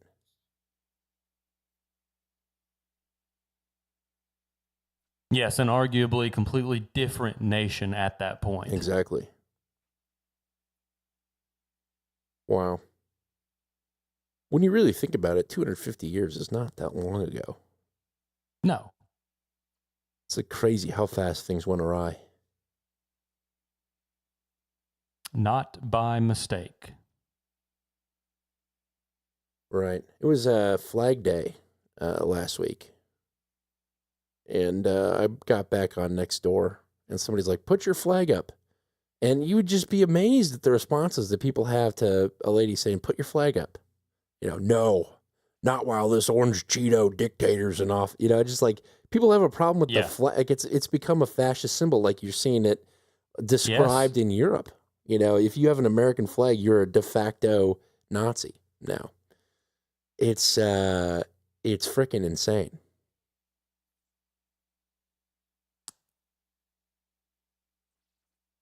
Yes, I would argue in the same vein of not by mistake we became a different nation than what we were founded to be.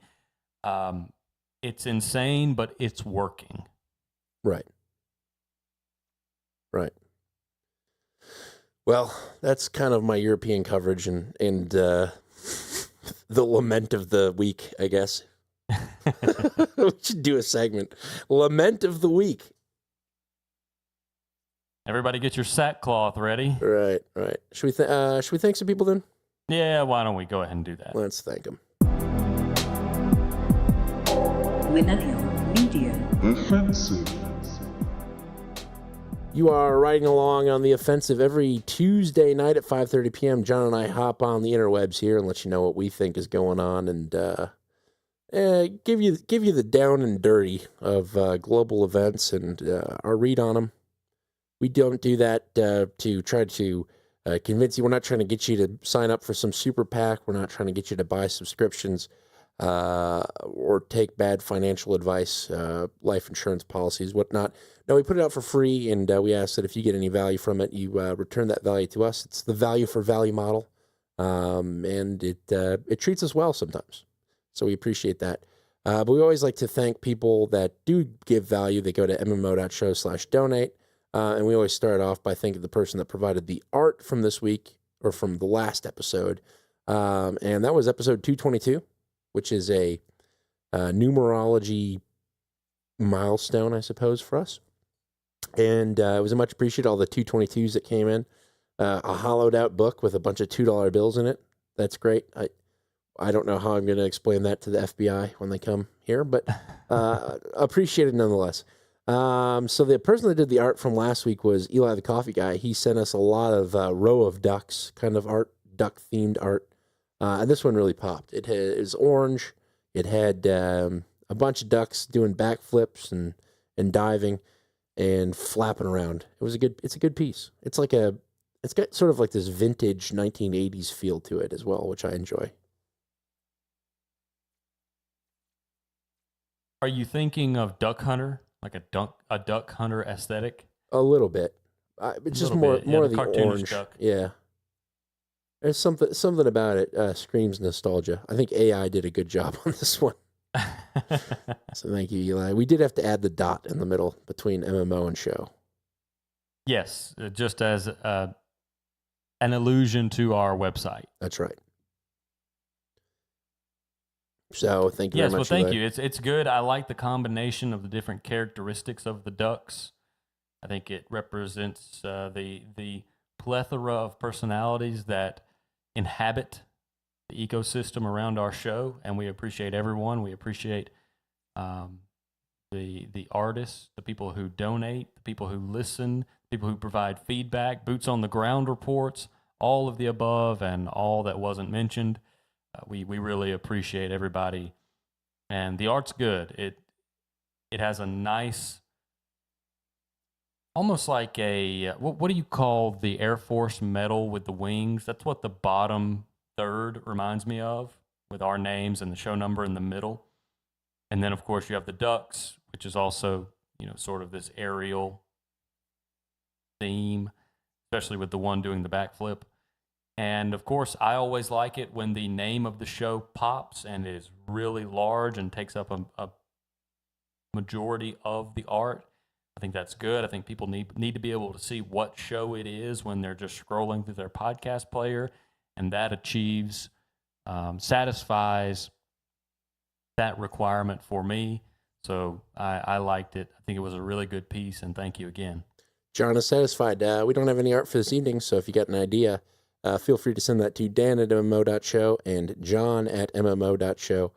Operators are standing by to judge you accordingly. Did you just hear that guttural little sound? Yes. Amy Goodman in the house, everybody.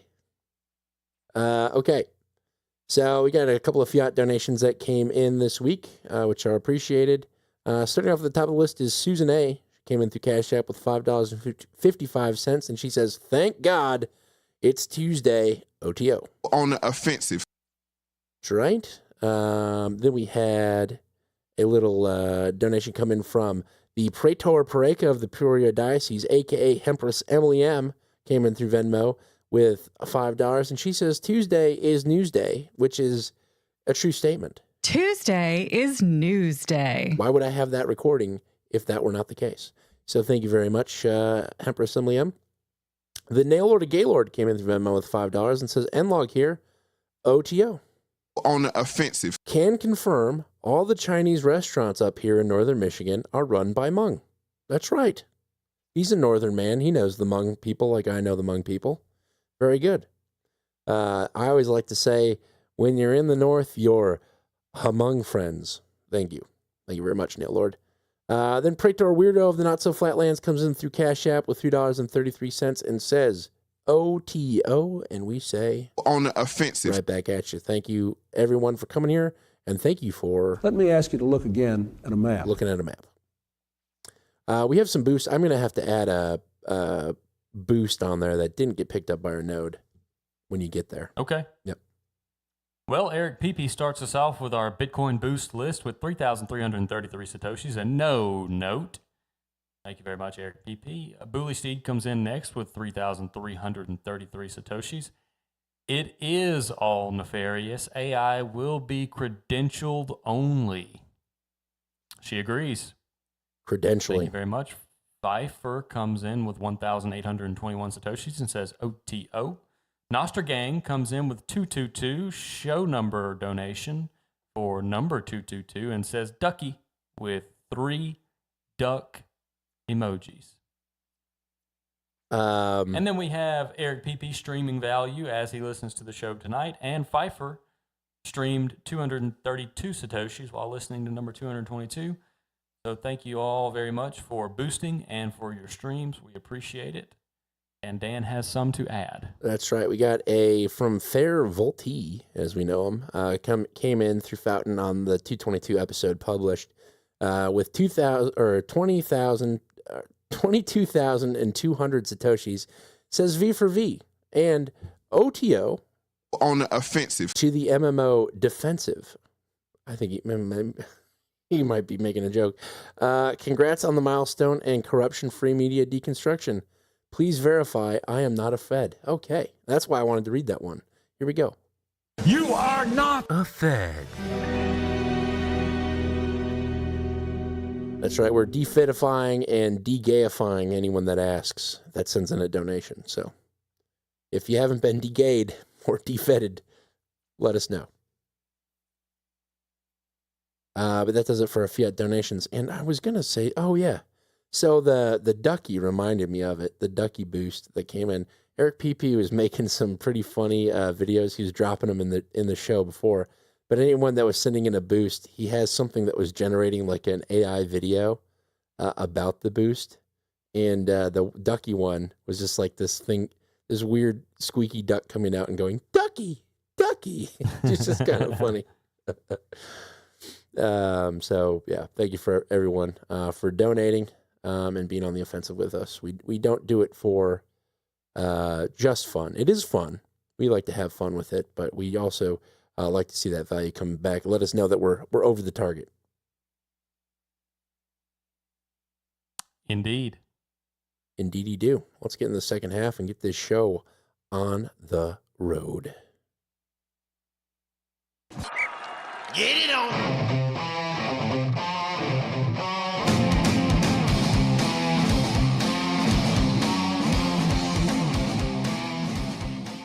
Alrighty. So you've got some clips that'll hit people right on the nose. Yes, if you go into the Israel folder, I want to start with this clip from France 24 about an Israeli product called Black Core. A cybersecurity update from the French government, which is concerned about election interference online. The French Prime Minister on Thursday convened political leaders and reported on the threat in the presence of the head of France's disinformation detection service, who said that officials suspect an Israeli firm called Black Core of being behind a smear campaign ahead of France's municipal elections in March. Well, that adds a little bit of color to them being blocked at the French arms show. Yes, it does. Vigilant investigations have made it possible to geolocate the foreign operator behind this malicious activity, a purported Israeli company known as Black Core.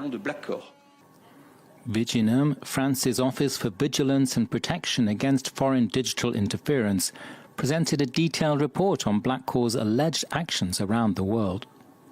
The modus operandi wasn't limited to France's municipal elections. It also appears to have been used for foreign digital interference in other countries or regions, such as Angola, Togo, the elections in Scotland, and New York's 2025 municipal election. The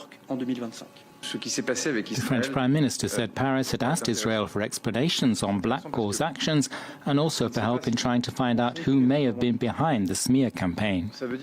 Once the authorities realized this interference from Israeli soil, specifically Israeli soil, occurred during the municipal election, it goes without saying that we did indeed ask for an explanation and assistance. It could be a private group in Israel.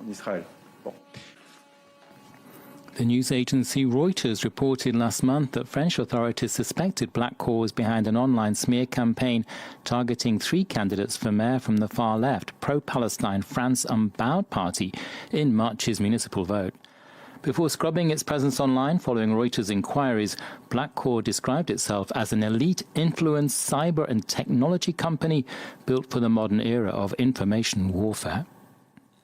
Ooh, really? That's how they self-described? Yeah. Well, that's dumb. They should have been like helping grandmas cook a nice casserole company or something like that.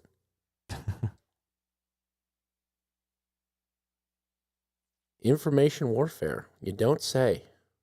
You don't say. Okay, well, that's all I have on Black Core. Just a name to keep on the radar.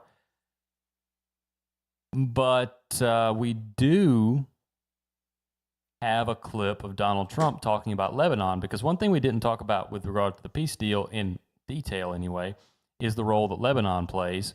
And that role is a linchpin for Iran because they've claimed that their number one, well, maybe not number one, but one of their major points of contention is that any peace deal will include Lebanon. So let's hear Trump talking about Lebanon, Israel, and Syria in the same context. Oh, boy. Israel's fighting Hezbollah too long, and too many people are being killed. And you don't have to knock down an apartment house every time you're looking for somebody, because there are a lot of people in those apartment houses, and they're not all Hezbollah, that I can tell you. And I suggested to Israel to let Syria take care of Hezbollah. Because to be honest with you, I think they do a better job of doing it. And I didn't like Syria. I didn't like where 2 hours before we're signing the agreement that there was an attack in Lebanon, in Beirut. It was right in, it wasn't like in the southern side, and it was in Beirut. I did not like that. I let them know that. I didn't like it, not at all. But I think that Syria, he's pulled that country together amazingly quickly. He's very capable. And he's been very good for me. He's protected everything that I've asked for. He's got a gun to his head. He's talking about al-Julani. Yes. If Israel can't do the job without killing everyone else, he'll do the job. Syria will do the job. You're up, big boy. Al-Julani, from American prison to Trump's favorite enforcer. Yeah, he should write a book, Jihadi LG, compete with JD Vance. That'd be so funny. There I was instructing Jihadi elegy. Instructing small boys how to put on suicide vests, and then I was the president of the United States. That'd just be amazing. AI needs to do that. Jihadi elegy. Yeah, that'd be pretty good. Okay. Now, shifting gears, I want to talk about this thing that has cropped up. And I wouldn't have talked about this if it hadn't made its way to Fox News already. This, I think, also plays into the Iran war, but in a roundabout way, and we'll discuss that maybe after we hear all of this flogging from the outnumbered panel at Fox News. There was a fellow who has been doxxed, and not really doxxed, he was never anonymous. He applied for an internship with an ID verification company, then turned down their offer for an interview and said in his email, "I don't want to work for a Jew." Oh, yeah. Yeah. Apparently, that is worse than attaining and dropping a nuclear weapon on Jerusalem, because the response to this email is insanely disproportionate.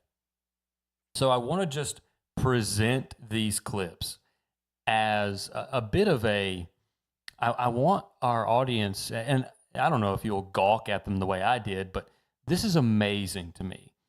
This is the worst thing that the guy said. When he turned down the interview, he said, "I don't want to work for a Jew." It's the worst thing that he said in the exchange, and you would think that he was, I don't know, serial synagogue writing a foreword slayer. for Mein Kampf. Yes. So this is Job Refusal Fox to get us started. The Jewish founders of a New York City startup are speaking out after this college student rejected an interview offer with a shocking and anti-Semitic response. Cornell student Austin Franco writing, quote, "not interested in working for a Jew." Franco then doubled down in an online post writing, quote, "I will fight for what I believe is right, not for money, power, or something material, but for the cause itself." Now, that prompted Cornell to release a statement saying it's investigating and that it condemns anti-Semitism. Franco had applied for a summer internship with the startup Verified, which is founded by proudly Jewish brothers Gabe and Aiden Einhorn. My whole goal was that we've been seeing rising anti-Semitism, and the whole goal was just to prove that it is real, and this is a clear example of it. I thought maybe that it is real. College student could have made a mistake, or he's going to learn from it. Don't need to ruin his life for it, but just to prove a point that anti-Semitism is real. We want to grow our company, and we wanted to grow a team of college students from all different walks of life, with different backgrounds, and really build something special. Don't want to ruin his life, though. Right. So again, I'm in awe at this story. But let's go ahead and get through this group flogging. This is the most analogous to a leftist cancel culture event that we've, I think, ever seen on the right. The, quote unquote, the right, the conservatives, the neocons. Right. And this is the double down clip. It is shocking, Guy, that this individual, when he doubled down on what he said, quote, "my experience with Jews had not been pleasant, both in person and online. This is not to say I haven't had positive experiences, but on the aggregate, that is not the case." He doubled down on his anti-Semitism. Yeah, and he didn't even couch it in the Zionism euphemism. It was just straight up anti-Semitism, not disguised in any way. And then when called on, he's like, "Yeah, I haven't liked them." And that is basically where we are, I think, with a lot of young people on college campuses who've been poisoned now for years with a steady stream of propaganda, a lot of it, I think, with foreign influence. Notice in his statement. Notice that he didn't say which foreign influence, because they might be one and the same. Sort of defending himself, he said, "Oh, I'm going to stand up for what's right." What? What's right about wanting to not work for a specific group of people because of their faith or ethnicity? It's the antithesis of right. So it's been. No, that is the antithesis of free labor in America. Completely flipped, and he said he's going to stick to his cause. What cause is that, if not Jew hatred? I don't want to pile too much on this, one kid, but I think that there's a permission structure out there now to talk this way about this group of our fellow Americans, or even around the world, in a way that would not be permissible with almost any other group right now. And there's a sickness here, I would say. No, well, perhaps he might have a point with the not permissible about almost any other group, but there is a I guess standard in or I forget his terminology, but it's called the First Amendment. Somebody reached out and said, "I'm so glad you guys do the show under your real names." Just like, yeah, that used to not be an act of bravery. That used to just be called exercising your First Amendment right. It's insane.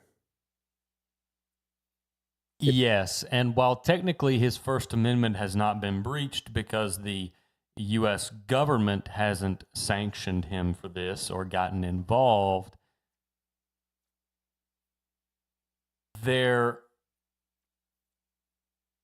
as I said, this is the closest thing to a neocon analog to cancel culture as we've seen.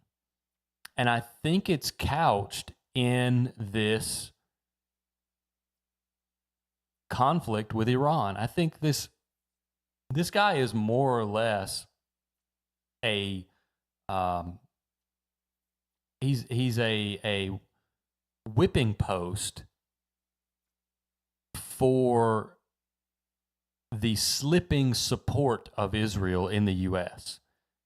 He's being used as an example of, look how bad we can make your life if you dare say anything about Jews or dare have any opinion that is not glowing of the Jewish people.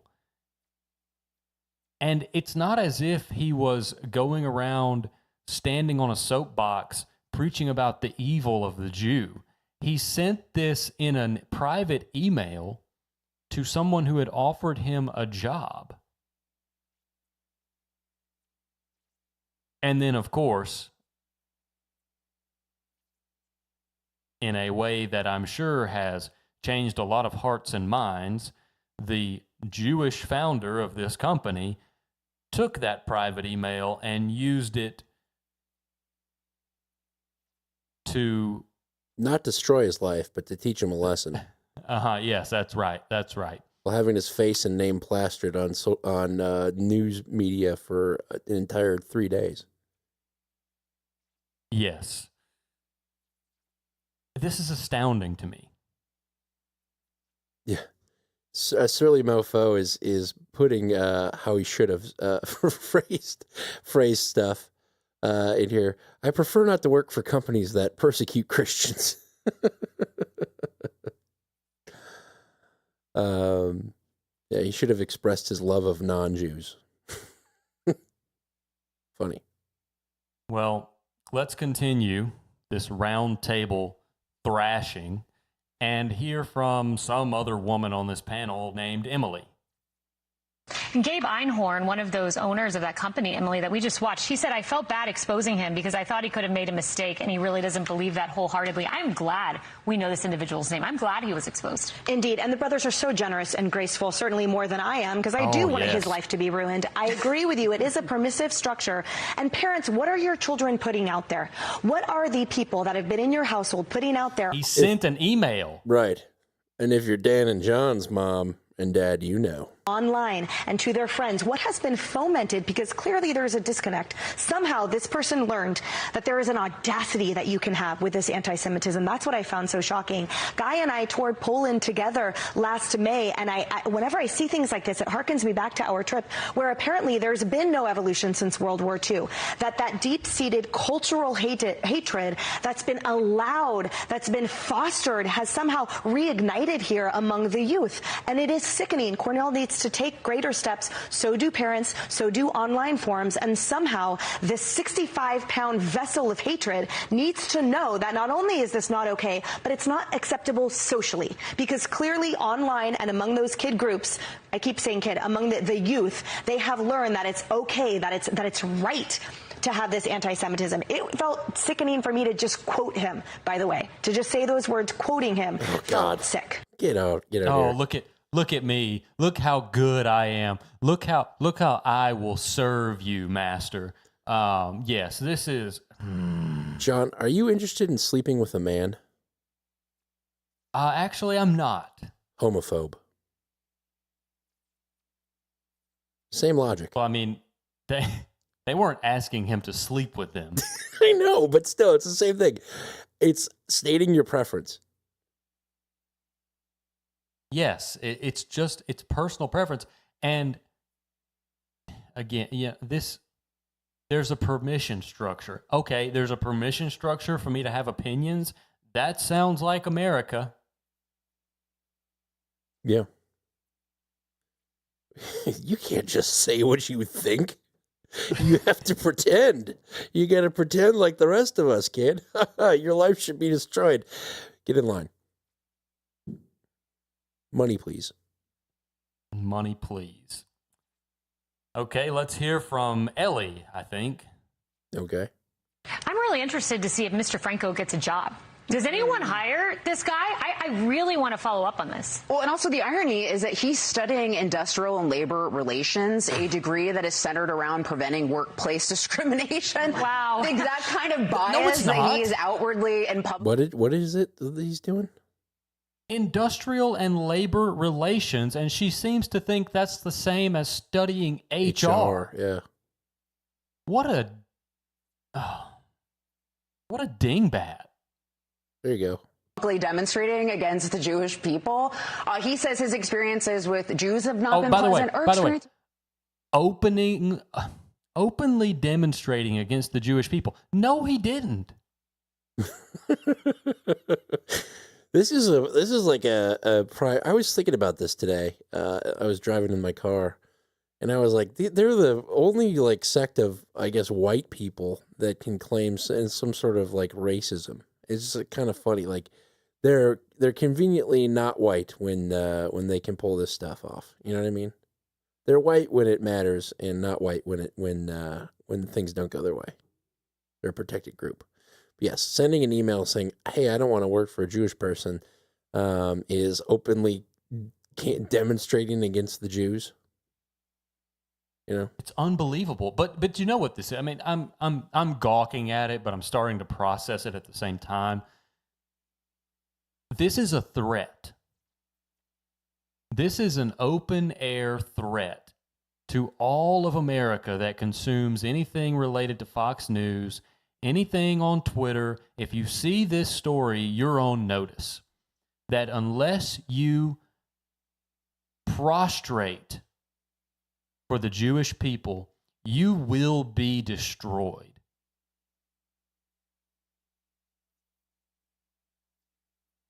I don't think I think you're right. I think you're right.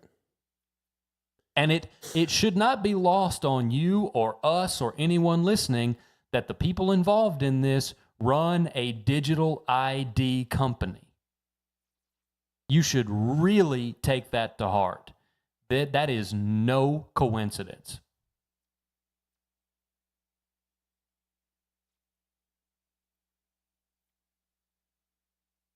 I think you got a point. I really do. Play the rest of it here. You. It's not pleasant, buddy. Also, Cornell's faced a lot of issues after October 7th terror attacks. Remember that you had that teacher that called the Hamas attack exhilarating. The FBI has investigated violent threats against Jewish students at the campus as well. ADL in their 2026 report gave Cornell a C rating as well. One of the best pieces of advice I've ever gotten when I first started working on Capitol Hill is that everyone's replaceable. So I think that this guy needs to check his attitude, his discrimination and bias, and realize that he is not deserving of a job. He's got to earn it. And clearly with that entitled attitude, I don't suspect he's going to get too far in life. What is entitled about that attitude? Well, I don't know. Clearly he doesn't want to work in finance ever. Okay. Let's continue with Rosanna. Rosanna. I'm just going to say that overwhelmingly, most young Americans are not anti-Semitic. So we should just kind of say that. But the problem is these young kids are rewarded with social media and the algorithms we should take it away. Support them when they say something. He's not on social media. They're rewarded with social media. It was an email. So you get a reward on social media for being anti-Semitic. Mm-hmm. Yeah. Yes. And the algorithms support them when they say something outrageous. And sadly, a lot of parents are kind of waking up and saying, what did my kid just say? Like, Have they been indoctrinated? And I didn't realize what was going on in the school that I sent my child, that I entrusted my children with these teachers. I think it's a big wake-up call for America. They are the indoctrinated ones, for sure. Well, and also he was indoctrinated by his own experiences. That was his doubling down. Yeah. My experiences with Jewish people has not been great. Was it this show when we were talking about the Jewish people spitting on Christians in Israel? Oh, yeah. Yeah, we've talked about that. Okay. Just want to make sure. Just wanted to make sure that, people being spit on and saying, hey, I don't want to be with those people, equal grounds here. I think after the last clip, I'll talk a little bit. Well, we've already kind of hit on how this is related to the sentiments around the conflict with Iran and Israel. After the last clip, which is it's just titled "Last Woman," I think we should try to take a step back and read into what this means culturally. Okay. I mean, it seems like an assertion of cultural dominance, but maybe there's more to it. I'm not sure. So, "Last Woman." And can I just say one quick thing, because Emily, you invoked our trip to Poland, and in Europe in pre-World War II, that era, it didn't go from everything's fine to the death camps in Auschwitz overnight. There was this slide that happened, and this is an echo here that we have to keep an eye on. And another echo, according to Axios, assaults against Jewish men and women in this country are at a 46-year high. So this is an insidious ideology that must be stomped out. Hey, I don't want to work for your company. Insidious ideology.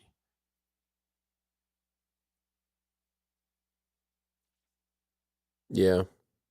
That's that is something else. Maybe maybe this is an oversimplification of what the Jews believe that the Messiah for them will be, but I think they believe that they will be elevated to the ruling class over the earth and will all have non-Jewish slaves. I don't know. I only thought about that because they're saying that this is the worst instance of anti-Semitism since the gas came out of the shower heads in Poland and Germany. So I don't know. I'm trying to make sense of this, but yes, I think this feels like the first salvo in an attempt at cultural domination. Okay. So they become the untouchable, not the untouchables in the Indian hierarchy sense, but the untouchables in that you can't talk about them, you can't say anything bad about them because they're ruling the culture. You will be canceled indefinitely. And look at the type that is going to be running the infrastructure of the digital ID system. Right. These are the people that brought this email to life. Well, we didn't want to ruin his life, but we did. No. He ruined his own life. Right, by stating his preference out loud. Yes, by having opinions. And I think this is where there's an opportunity of, Oh, please do tell. That behavior is kind of extreme, but as Christians, most of us are, why what would keep us from having those reactions? All the self-deprecation that's happened over the years and everything that we've let occur, and the mockeries and stuff, now it's become commonplace. Why don't we push back on that? Why don't we stand up for us and people like us? I mean, we don't run the ID verification companies. It's fair. It is fair. But yeah, that's a very I'm being a little unfair to your point by dismissing it out of hand because of these circumstances. But we could take that tack, but it would take getting all of Christendom on the same page to have an effect. Otherwise, you're just the next evil, rotten-hearted person splayed all over the mainstream media for refusing to, or for bringing to light that a Jewish person said, "No, I can't work for Christians." Then you're the bad guy. Right. Somehow anti-Semitic spun around. Well, if that's true, if they're running the all the infrastructure, the ID infrastructure, who gets their internet tokens so they can eat this week and whatnot, and an email saying I don't want to work for a Jew is so terrible, then I mean, I don't think I've personally ever said anything anti-Semitic, but I'm sure somebody could take something I've said out of context and make it that way. So, I mean, I'd be screwed. But here's the thing. That's your definition of anti-Semitism. Their definition of anti-Semitism is not bending the knee, is having an opinion of Jews other than their God's gift to the earth, literally. Right. And which is interesting from like a Catholic specifically perspective, we view ourselves, the Christian people, as the new Israel, the new covenant, with the old covenant going away, through the parables. And so it's really, really interesting that a lot of these religions have been so brainwashed into believing that, the Jewish people are actually the chosen people, despite denying Christ and having him killed, that they're the actual God's chosen people with the original covenant. And, the switch to Jesus, it doesn't matter. They can still go to heaven. They're still good people.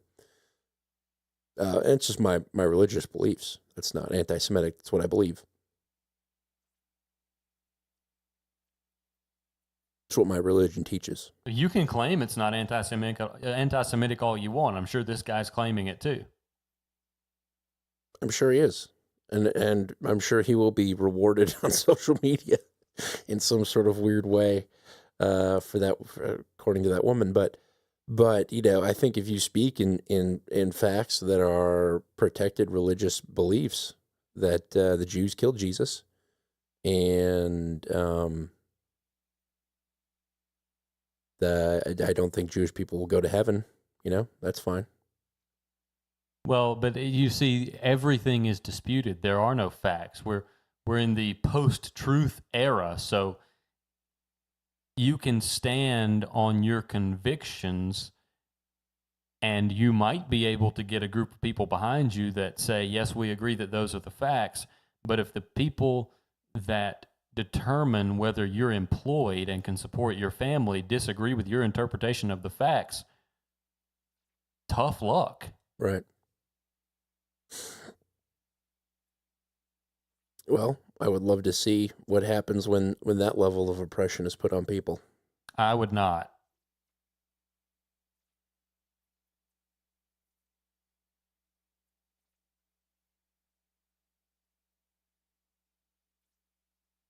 But it seems that is the trajectory that we're on.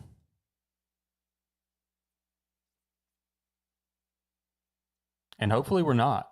Hopefully this is just culture war, rage bait content.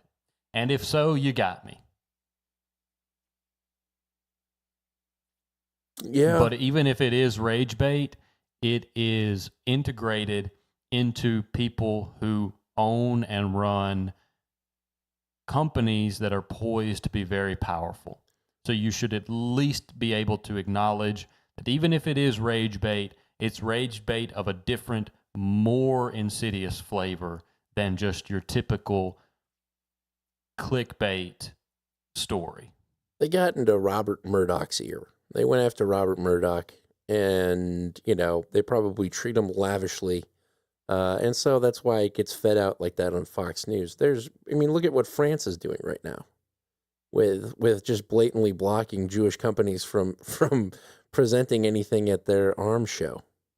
I think there is a kind of an act of resistance. It's just, we have to ensure that our leaders and the leadership don't go so far down that Israel hole There was that law that was passed where you couldn't say things like the Jews killed Jesus. Remember that? Was that passed? Yeah. No. Okay, good. You couldn't express biblical truth.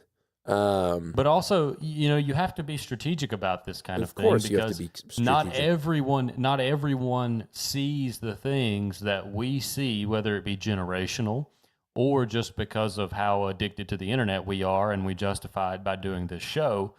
But you not everyone is going to see it just because you say it. Right. So sometimes it's best to not say it and let people see it for themselves, and just be prepared to bring them into the flock, if you will, once they start to see it. Yeah, it's the double-edged sword, though. Like, how long do you let people sleepwalk before it's too late? Yeah. So it's a fine line. I think say it, but be sure of who you're saying it around. Build a community. Okay. Well, let's move on. Have you seen the reports about the attack or the planned attack on the UFC event? Yeah, do you believe them? I don't know. And there's the real possibility that this is just a group of guys talking about hypotheticals, but never planning to do anything, and the government going after them for talking about what could be done. And I haven't seen any of the evidence. I just pulled the Fox report, and I thought it was funny, and I sent you in the show notes. There is a link to this video on X, and specifically so that you can look at the picture of the weapon and let me know if you find anything funny about the weapon as they describe it in the Fox report. Sure. Here we go. Well, Kaylee, this is a story that deals with many different suspects in many different states, and we are learning, looking through these documents, that a mother in Ohio had the courage to call authorities on her 19-year-old, and she expressed some concern, and she may have blown this entire case open. His name is 19-year-old Tyson Proper, and he was picked up. That's a weird name. After she called authorities on June 10th, just a few days ago. This was 4 days before the UFC fight. We want to show some images. The first image, I believe, that we're going to show is a rifle that belonged to her son, according to authorities. The other is a screen grab, several screen grabs showing aerial images and maps of the Washington, D.C. area, and discussing where snipers possibly would be related to the White House. This is all evidence that is posted on an official court docket right now, an official government document. But I will say 19-year-old Tyson Proper's mother called police after she was concerned about his purchases and communications with people online. It then led them to conversations that he allegedly had with someone named Brian Roa and Michael Thomas in Southern California. They appeared yesterday before a federal judge. We're also told that there is a suspect in Nebraska and one in Missouri as well. So what we're being told here, Kaylee, and everyone on the couch, is that this alleged plot consisted of a plan to have drones that were actually armed with some type of firepower go and attack buildings around the White House. And once people left, they were going to have snipers nearby attacking some of the people leaving. This was a serious plot. The FBI, the Secret Service investigating this right now. And as you heard the deputy director of the Secret Service right there say that they believe there are more people out there. Right now, though, 5 people facing these charges. And it's incredible to go through these documents and see what happened. But it appears that it was this 19-year-old's mother in Ohio who really spilled the beans on this entire case by letting people know that she had some concerns about her son, Kaylee.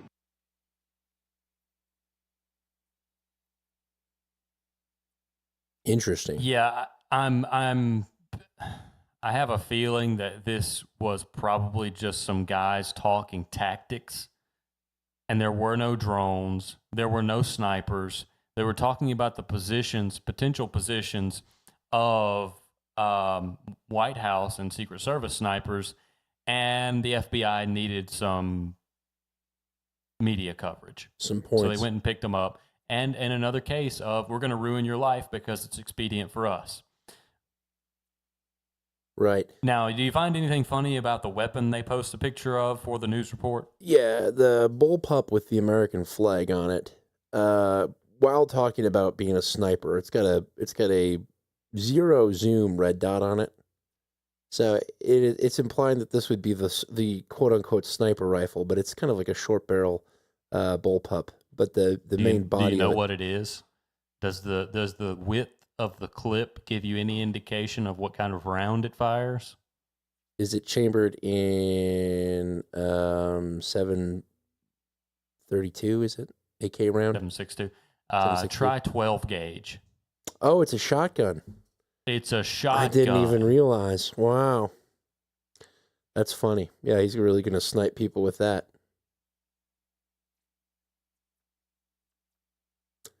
Good call out. I thought that was like a fake silencer at the end, but I guess that would just be a 12 gauge bore. Yeah, choke. Probably got a choke on it. Yes, he's going to snipe someone from 80 yards. So an aside to the drones comment is, in order to get a drone powerful enough to carry a payload, an explosive payload, you need to go commercial.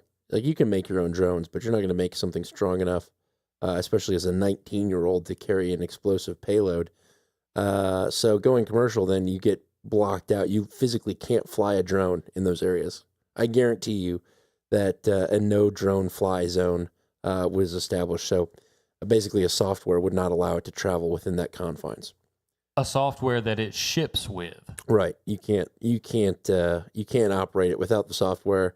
I'm sure there's probably a technical way of how to remove it.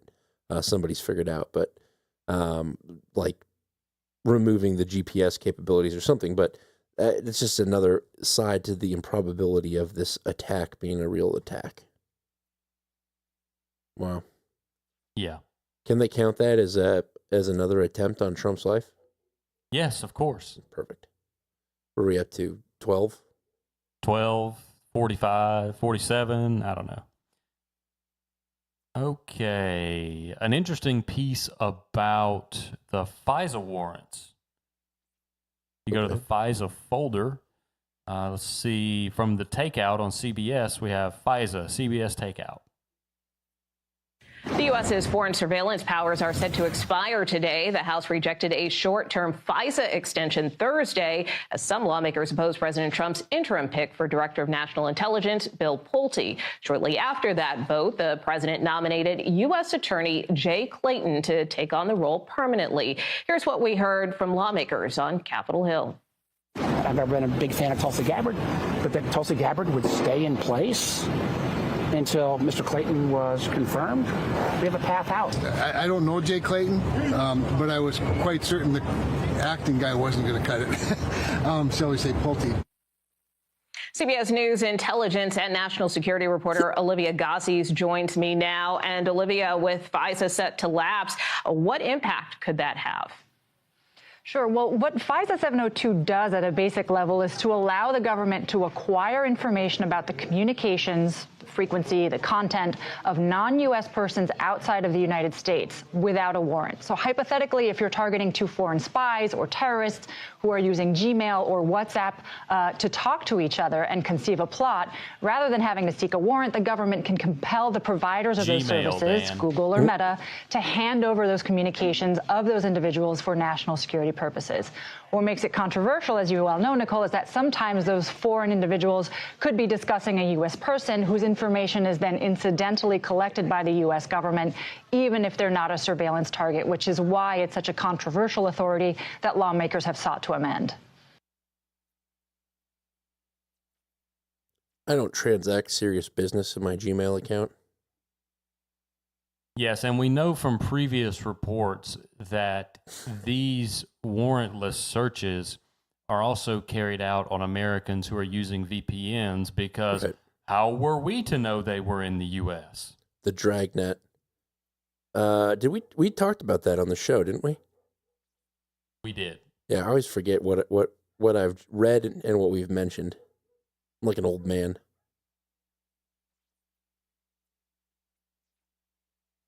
Okay. I have FISA 2 to continue the coverage. Perfect. A post-9/11 foreign surveillance law expiring Friday after it failed to get enough support in Congress for renewal. Many Democrats argue President Trump's acting director of national intelligence cannot be trusted. The expiration could impact national security ahead of some high-profile summer events.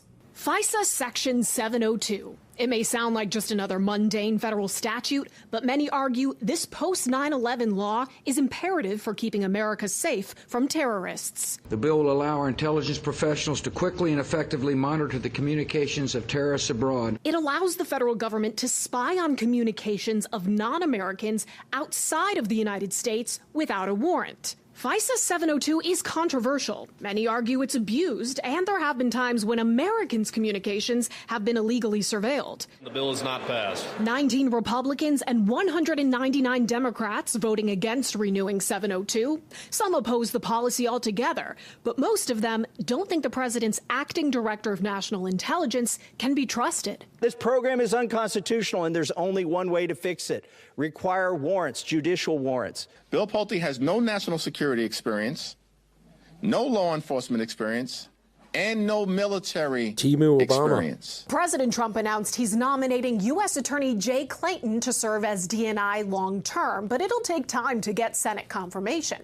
FISA 702 does have a provision that allows existing orders to continue for up to a year after the law expires. The problem, however, is that as we've heard before from other telecom and internet providers, some of them have said, we may not comply once the statute expires. With the World Cup and America 250 events, plus wars in the Middle East and Ukraine, former NSA General Counsel Glenn Gerstel says the timing couldn't be worse. 702 is really irreplaceable. There's nothing like it. It's the very early part of an investigation when we're trying to thwart a cybersecurity incident or a terrorist plot or learn about what foreign leaders are up to. It's hard to predict the consequences of 702 expiring.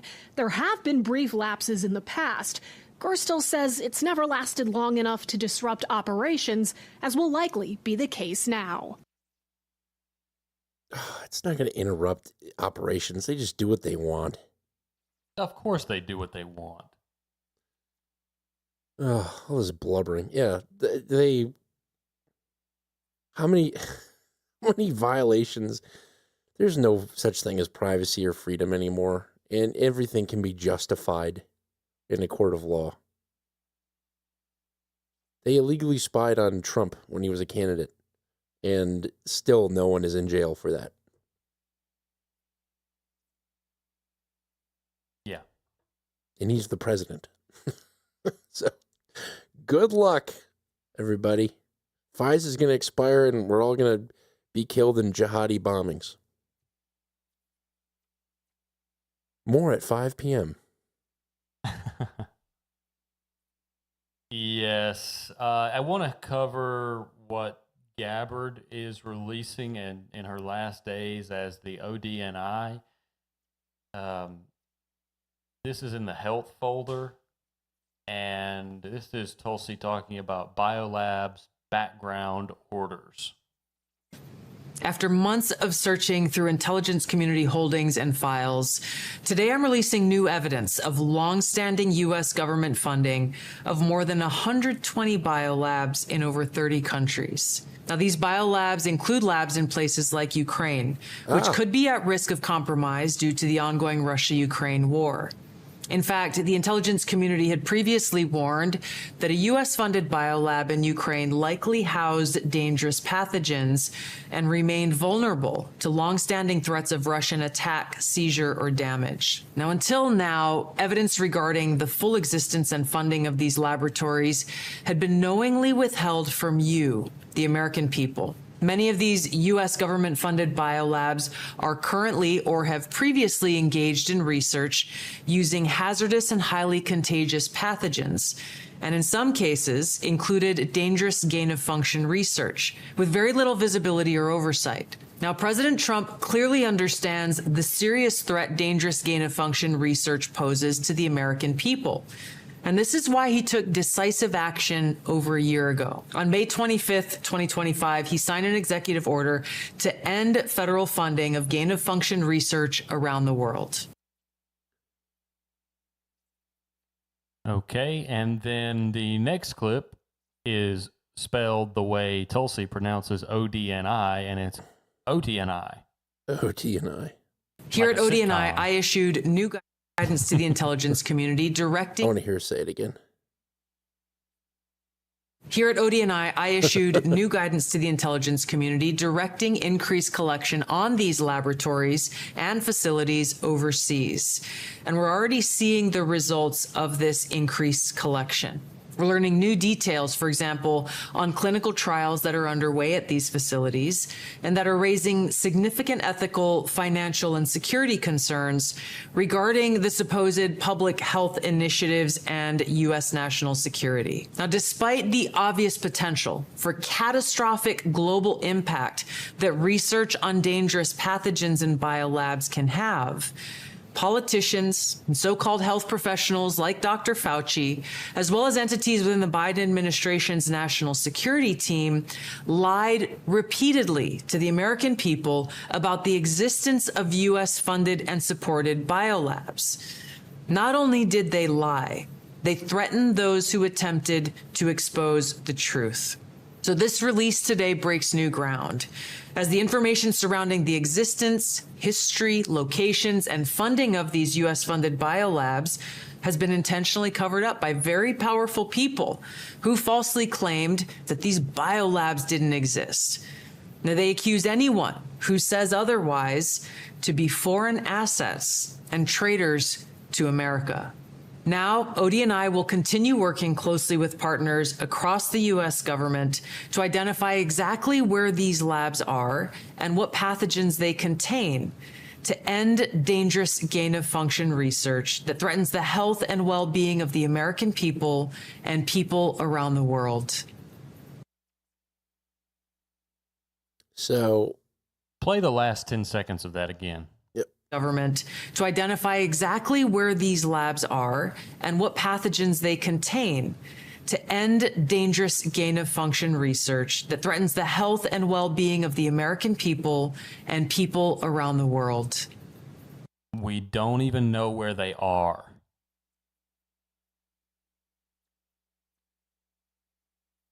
What do you mean? We don't know. I thought she said 120 in 30 countries. Play the last 10 seconds again. Claimed that these biolabs didn't exist. Now, they accused anyone who says otherwise to be foreign assets and traitors to America.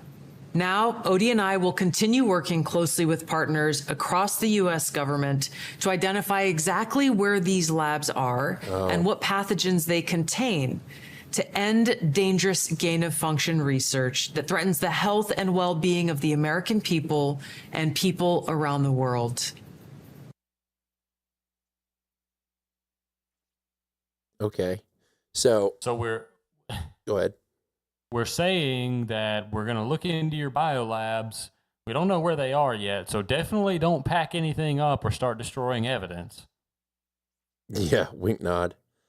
So what's interesting about this story, and this is how news media and attention control kind of works, is if you type in 120 biolabs into DuckDuckGo News or Google News, the places that will have stories written about it are New Tang Dynasty, Fox News, Financial Control, New York Post, Military.com, effectively right-wing outlets. If you go to CNN, or MS Now, or any of the more left-wing mainstream media outlets, you'll find absolutely no mention of this story whatsoever.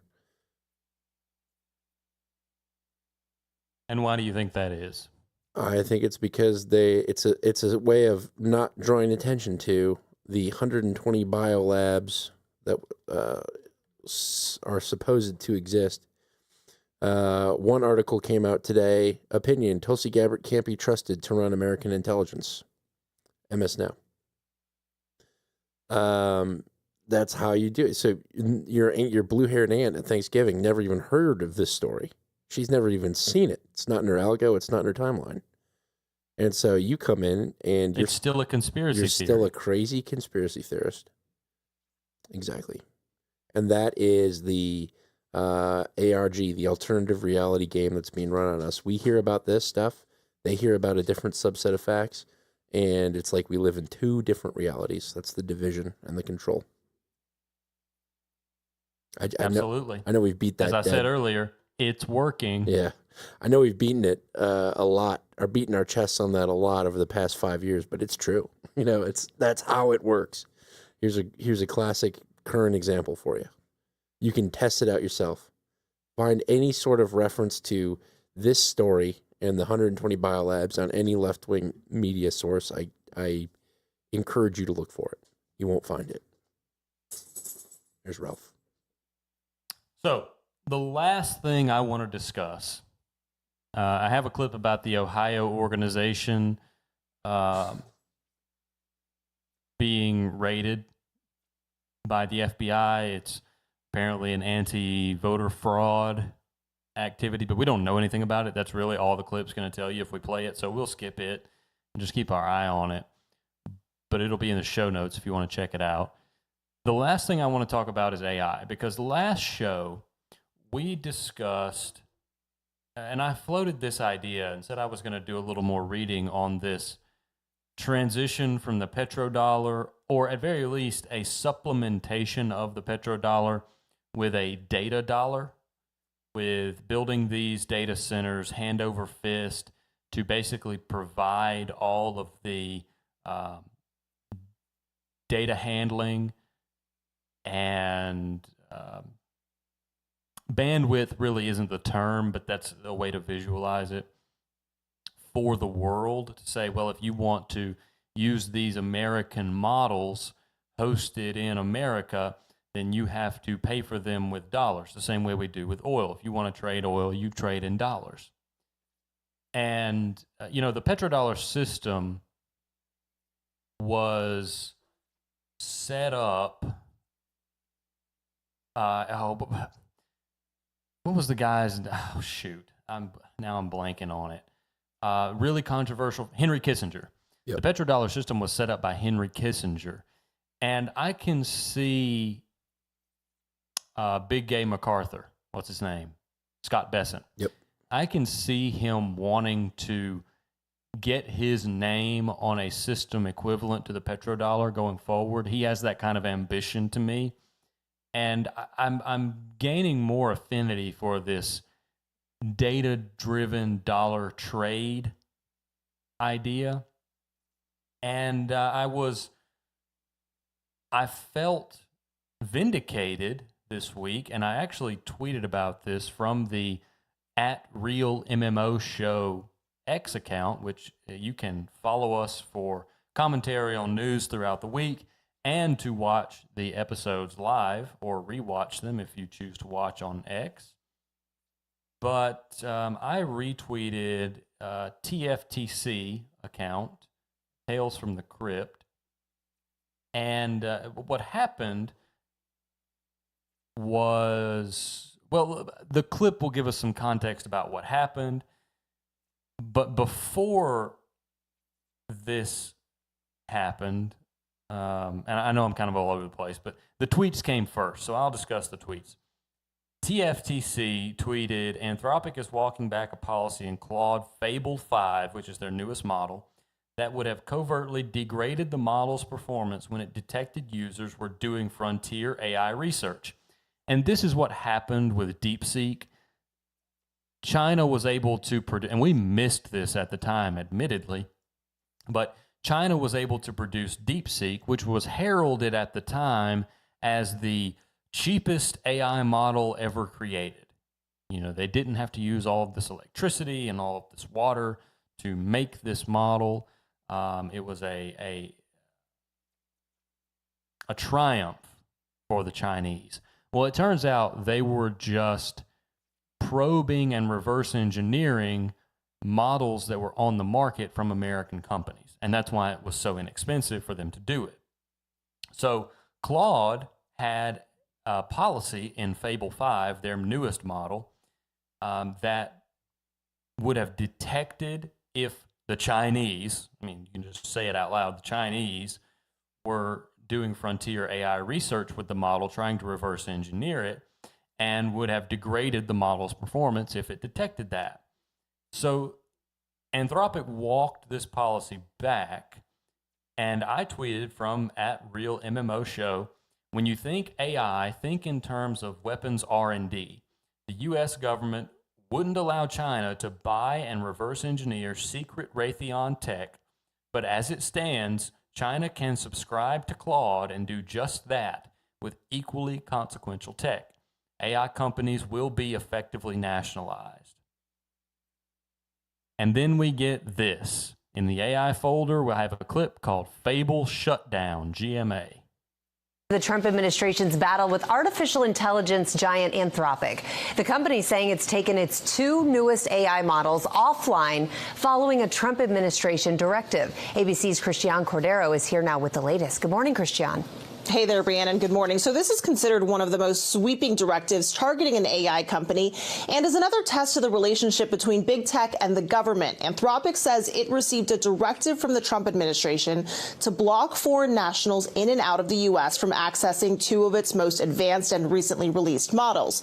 Mythos 5 and Fable 5 have state-of-the-art capabilities, and the administration argues they are a national security concern, though Anthropic says the government didn't specify why in its letter. Now, to comply with the order, Anthropic disabled both models for all users, though stands by the safeguards it has in place. The company says the standard imposed would essentially halt all new AI models industry-wide. Now, this move follows an executive order the president signed earlier this month asking tech companies to give the administration access to their AI models before releasing them to the public. And separately, the company has sued the Pentagon after being labeled a supply chain risk, though it continues to work with the U.S. government. Whit. All right, something to watch there. Christiane, thank you. Supply chain risk. So you think that's it? They're going to nationalize our AI models? I think being able to tell Anthropic to shut down a model is effectively nationalization. You're exerting control over a company. What is the legal term for that? So, like, what is it if a government eminent domain? It's like a form of eminent domain, but there's a different term for it. You're not thinking of the Defense Production Act, are you? I think so. Eminent domain for products.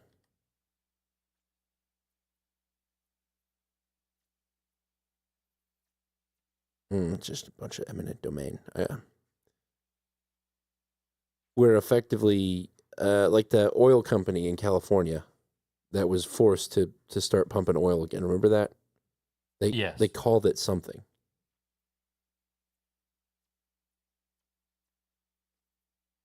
I just can't remember what it was. Regardless, the theory is unchanged.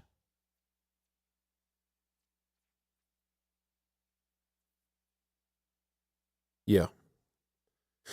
I like it. I mean, I do, with all the hubbub about AI that's going around. If we're building all this infrastructure, unfortunately, I think that's going to put us at a competitive disadvantage when it comes to AI development. But well, the silver lining here is that China had to steal or reverse engineer our technology to develop DeepSeek. So we are the frontier, and if we limit the availability of our technology, the U.S. government still has it. I mean, make no mistake, the U.S. government, if they can reach out to Claude and say, hey, shut this down, they can reach out to Claude and say, give me that. Give me that. Well, I do want to applaud Cottongen, because he turned me on to Claude or Anthropic way before anyone was even talking about him. Like, they were new, and everyone was still all gung-ho and humping ChatGPT's leg and like, look, I can build a Python app with it. But Cotton Gin was like, Claude's really good. And it's continued to be just dominant in AI for coding and production. So, good eyes there, Cotton. Well, I used Fable before it got blocked. I was at the in-laws' house tinkering around while they were, I think, watching college baseball. And I built with Fable in very quickly, and it's not a complex tool or site. But if you go to supwords.com, SUPWRODS, I built this little tool to try to keep an eye on terms and topics that were emergent. And it auto-updates twice a day, and you can just go to the website and look at the terms that are emergent and carrying momentum, basically with no activity. Go ahead. And then displaying increase or significant activity after no activity on Google Trends, Reddit, Instagram, TikTok, and several forums. Does it give you a pause when one of the words or one of the phrases that it picked up was Urban Dictionary LARP? Yes, it is funny. It's accusing entries of being staged or performative. Choppelganger. Chopped plus doppelganger, an off-brand ugly lookalike. Timu Obama. You played a clip of him. I called him out. I forget his real name. Yeah. Because I've been calling him that for so long. Hey, you know what? I like wholesome Riz. Riz with a W. Yeah. Wholesome Riz. Yeah, some of these are just made up. I'm telling you, he is 20 years old. Is now a phrase. No, it's so this is kind of like a brain rot scavenger hunt. If you actually go and look for these, you will find them, and you will find people talking about them. And it's he is 20 years old. I had to go look up, but this Kane Parsons guy is the director of the Backrooms movie, and it's just someone commented or posted a picture of him and just said he is 20 years old, just making commentary about his looks and his age, and then people started posting all kinds of pictures and context of he is 20 years old. I see. Well, this will be a valuable tool. I can already tell. I think it does give some insight into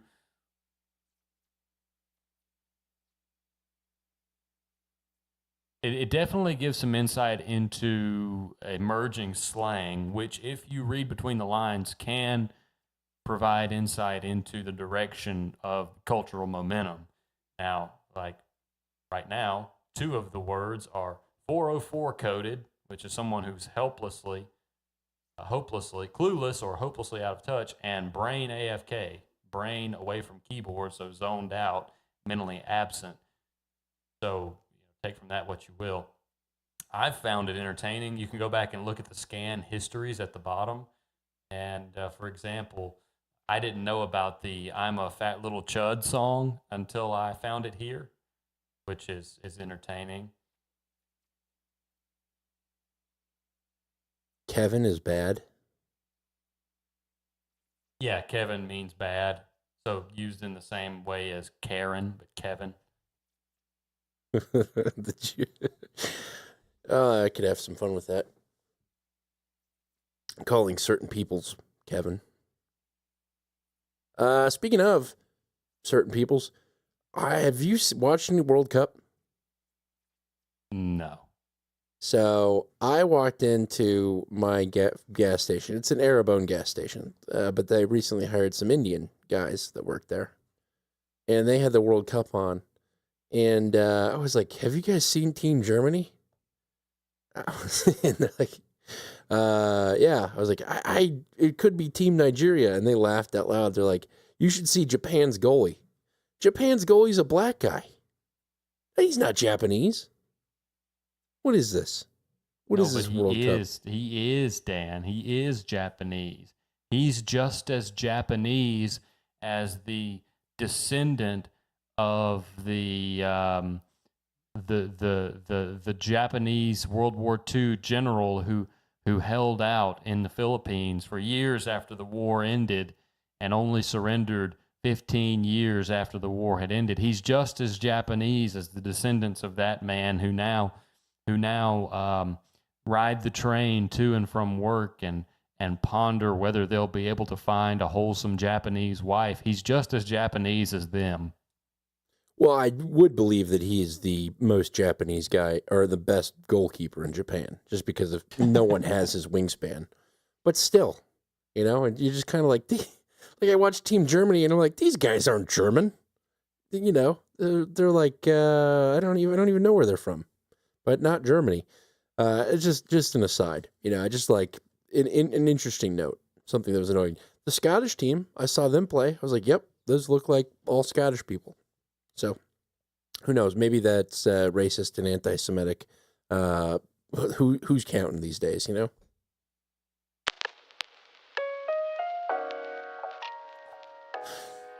I'm afraid too many people are counting. That's right. So many people are offended. I blame code of conduct policies. Whoever instigated code of conduct policies in workplaces just ruined the world. You can't say that. Yes, I can. Well, I'm going to send an email.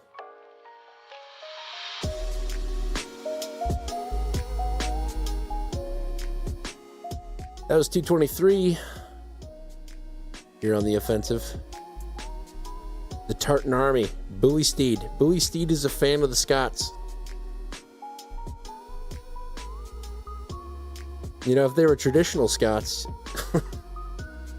you couldn't show their games on TV in case one of the guys did a bicycle kick into the goal. You'd see everything he's got going on. It's a kilt reference for the slow people in the audience. Yes.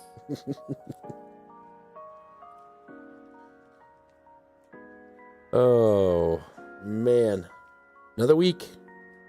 Hopefully we'll be back next week. Hopefully the world won't end. We won't go to war with Iran. We'll see.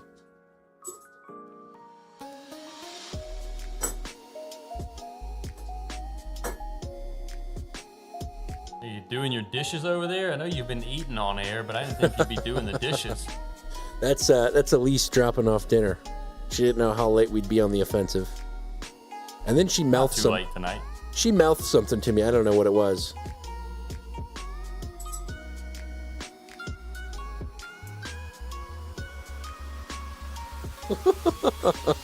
So she made it's salsa chicken. It's one of my favorites. It's a really easy meal. And apparently what she mouthed to me was, I made it extra sloppy.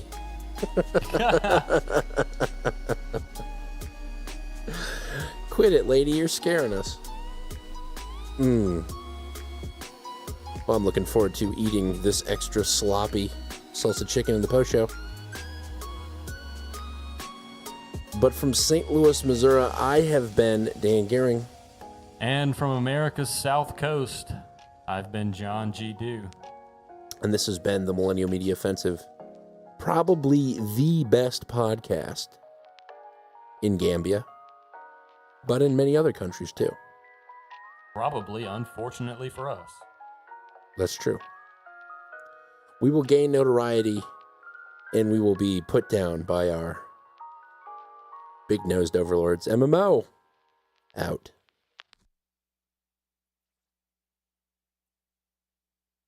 Alrighty, that's a show. And we got Arts coming in right at the end of the show. I think Wolf hears the music and he's like, shit. Big ups to Gambia. That's right. That was the funniest piece, Ned. Oh God. Do you have a work computer, like a laptop that they gave you for work? No, I just go to the office. So I on my personal computer, I am logged into my work email, but I don't ever, open it up and turn it on. Okay. So when I do open it up, it's showing old work emails, and there's one in here from a period of time that must have been probably 3 or 4 months ago, and it sucked. And every time I see this lady's name pop up, I'm like, oh no, what does she want? It's one of those ongoing projects that never ends. It just keeps evolving. And so I thought I'd finally done away with her, and I just scared myself when I opened up my email again. Oh boy, you seen these Chuck 'em Long pieces? Yeah, Jihadi Elegy's my favorite.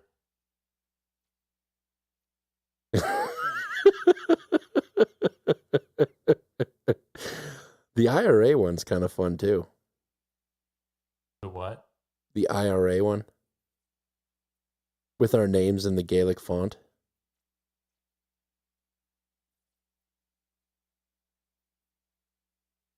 Yeah, just a little simplistic. The title does pop more though. Jihadi Elegy.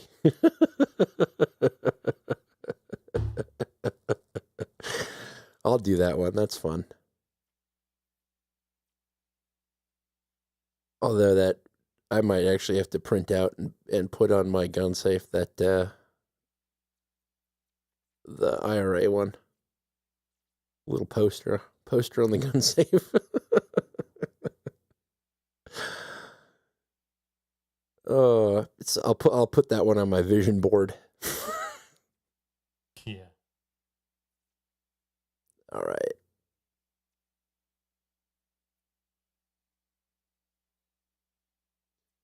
I really hope that JD Vance doesn't die. I really want to hope. I hope that I got the point across that I was just joking. But how crazy would it be if that does happen, though? It'd be nuts. I would become the new Alex Jones. We would be investigated.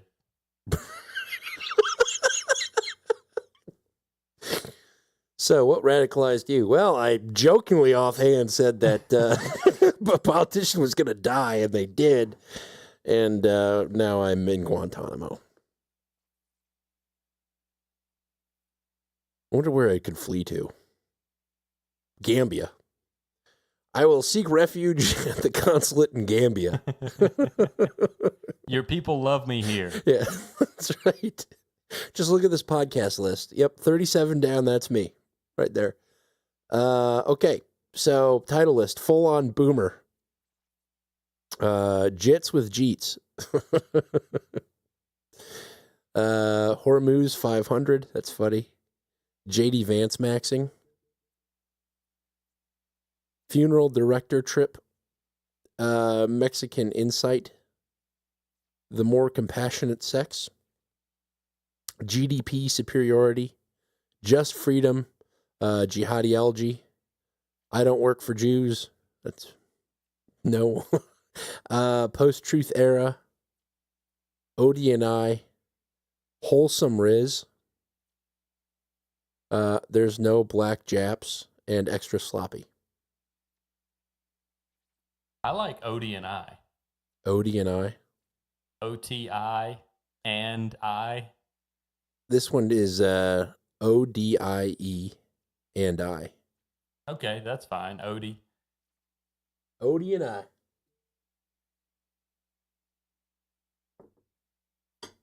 Man, this chicken is good.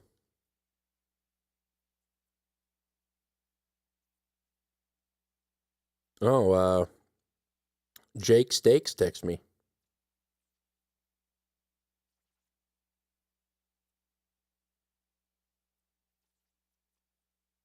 What do you have to say? He said, "This is Jake from Jake Steak Farms."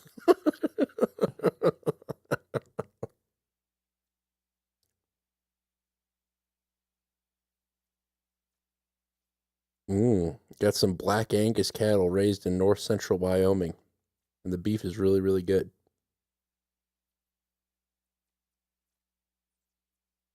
I might take some back. Might have to buy some beef. Okay. So, Odie and I is the title. You just need an opener. And the opener could be any number of things. I put a marker down here. I'm not sure why.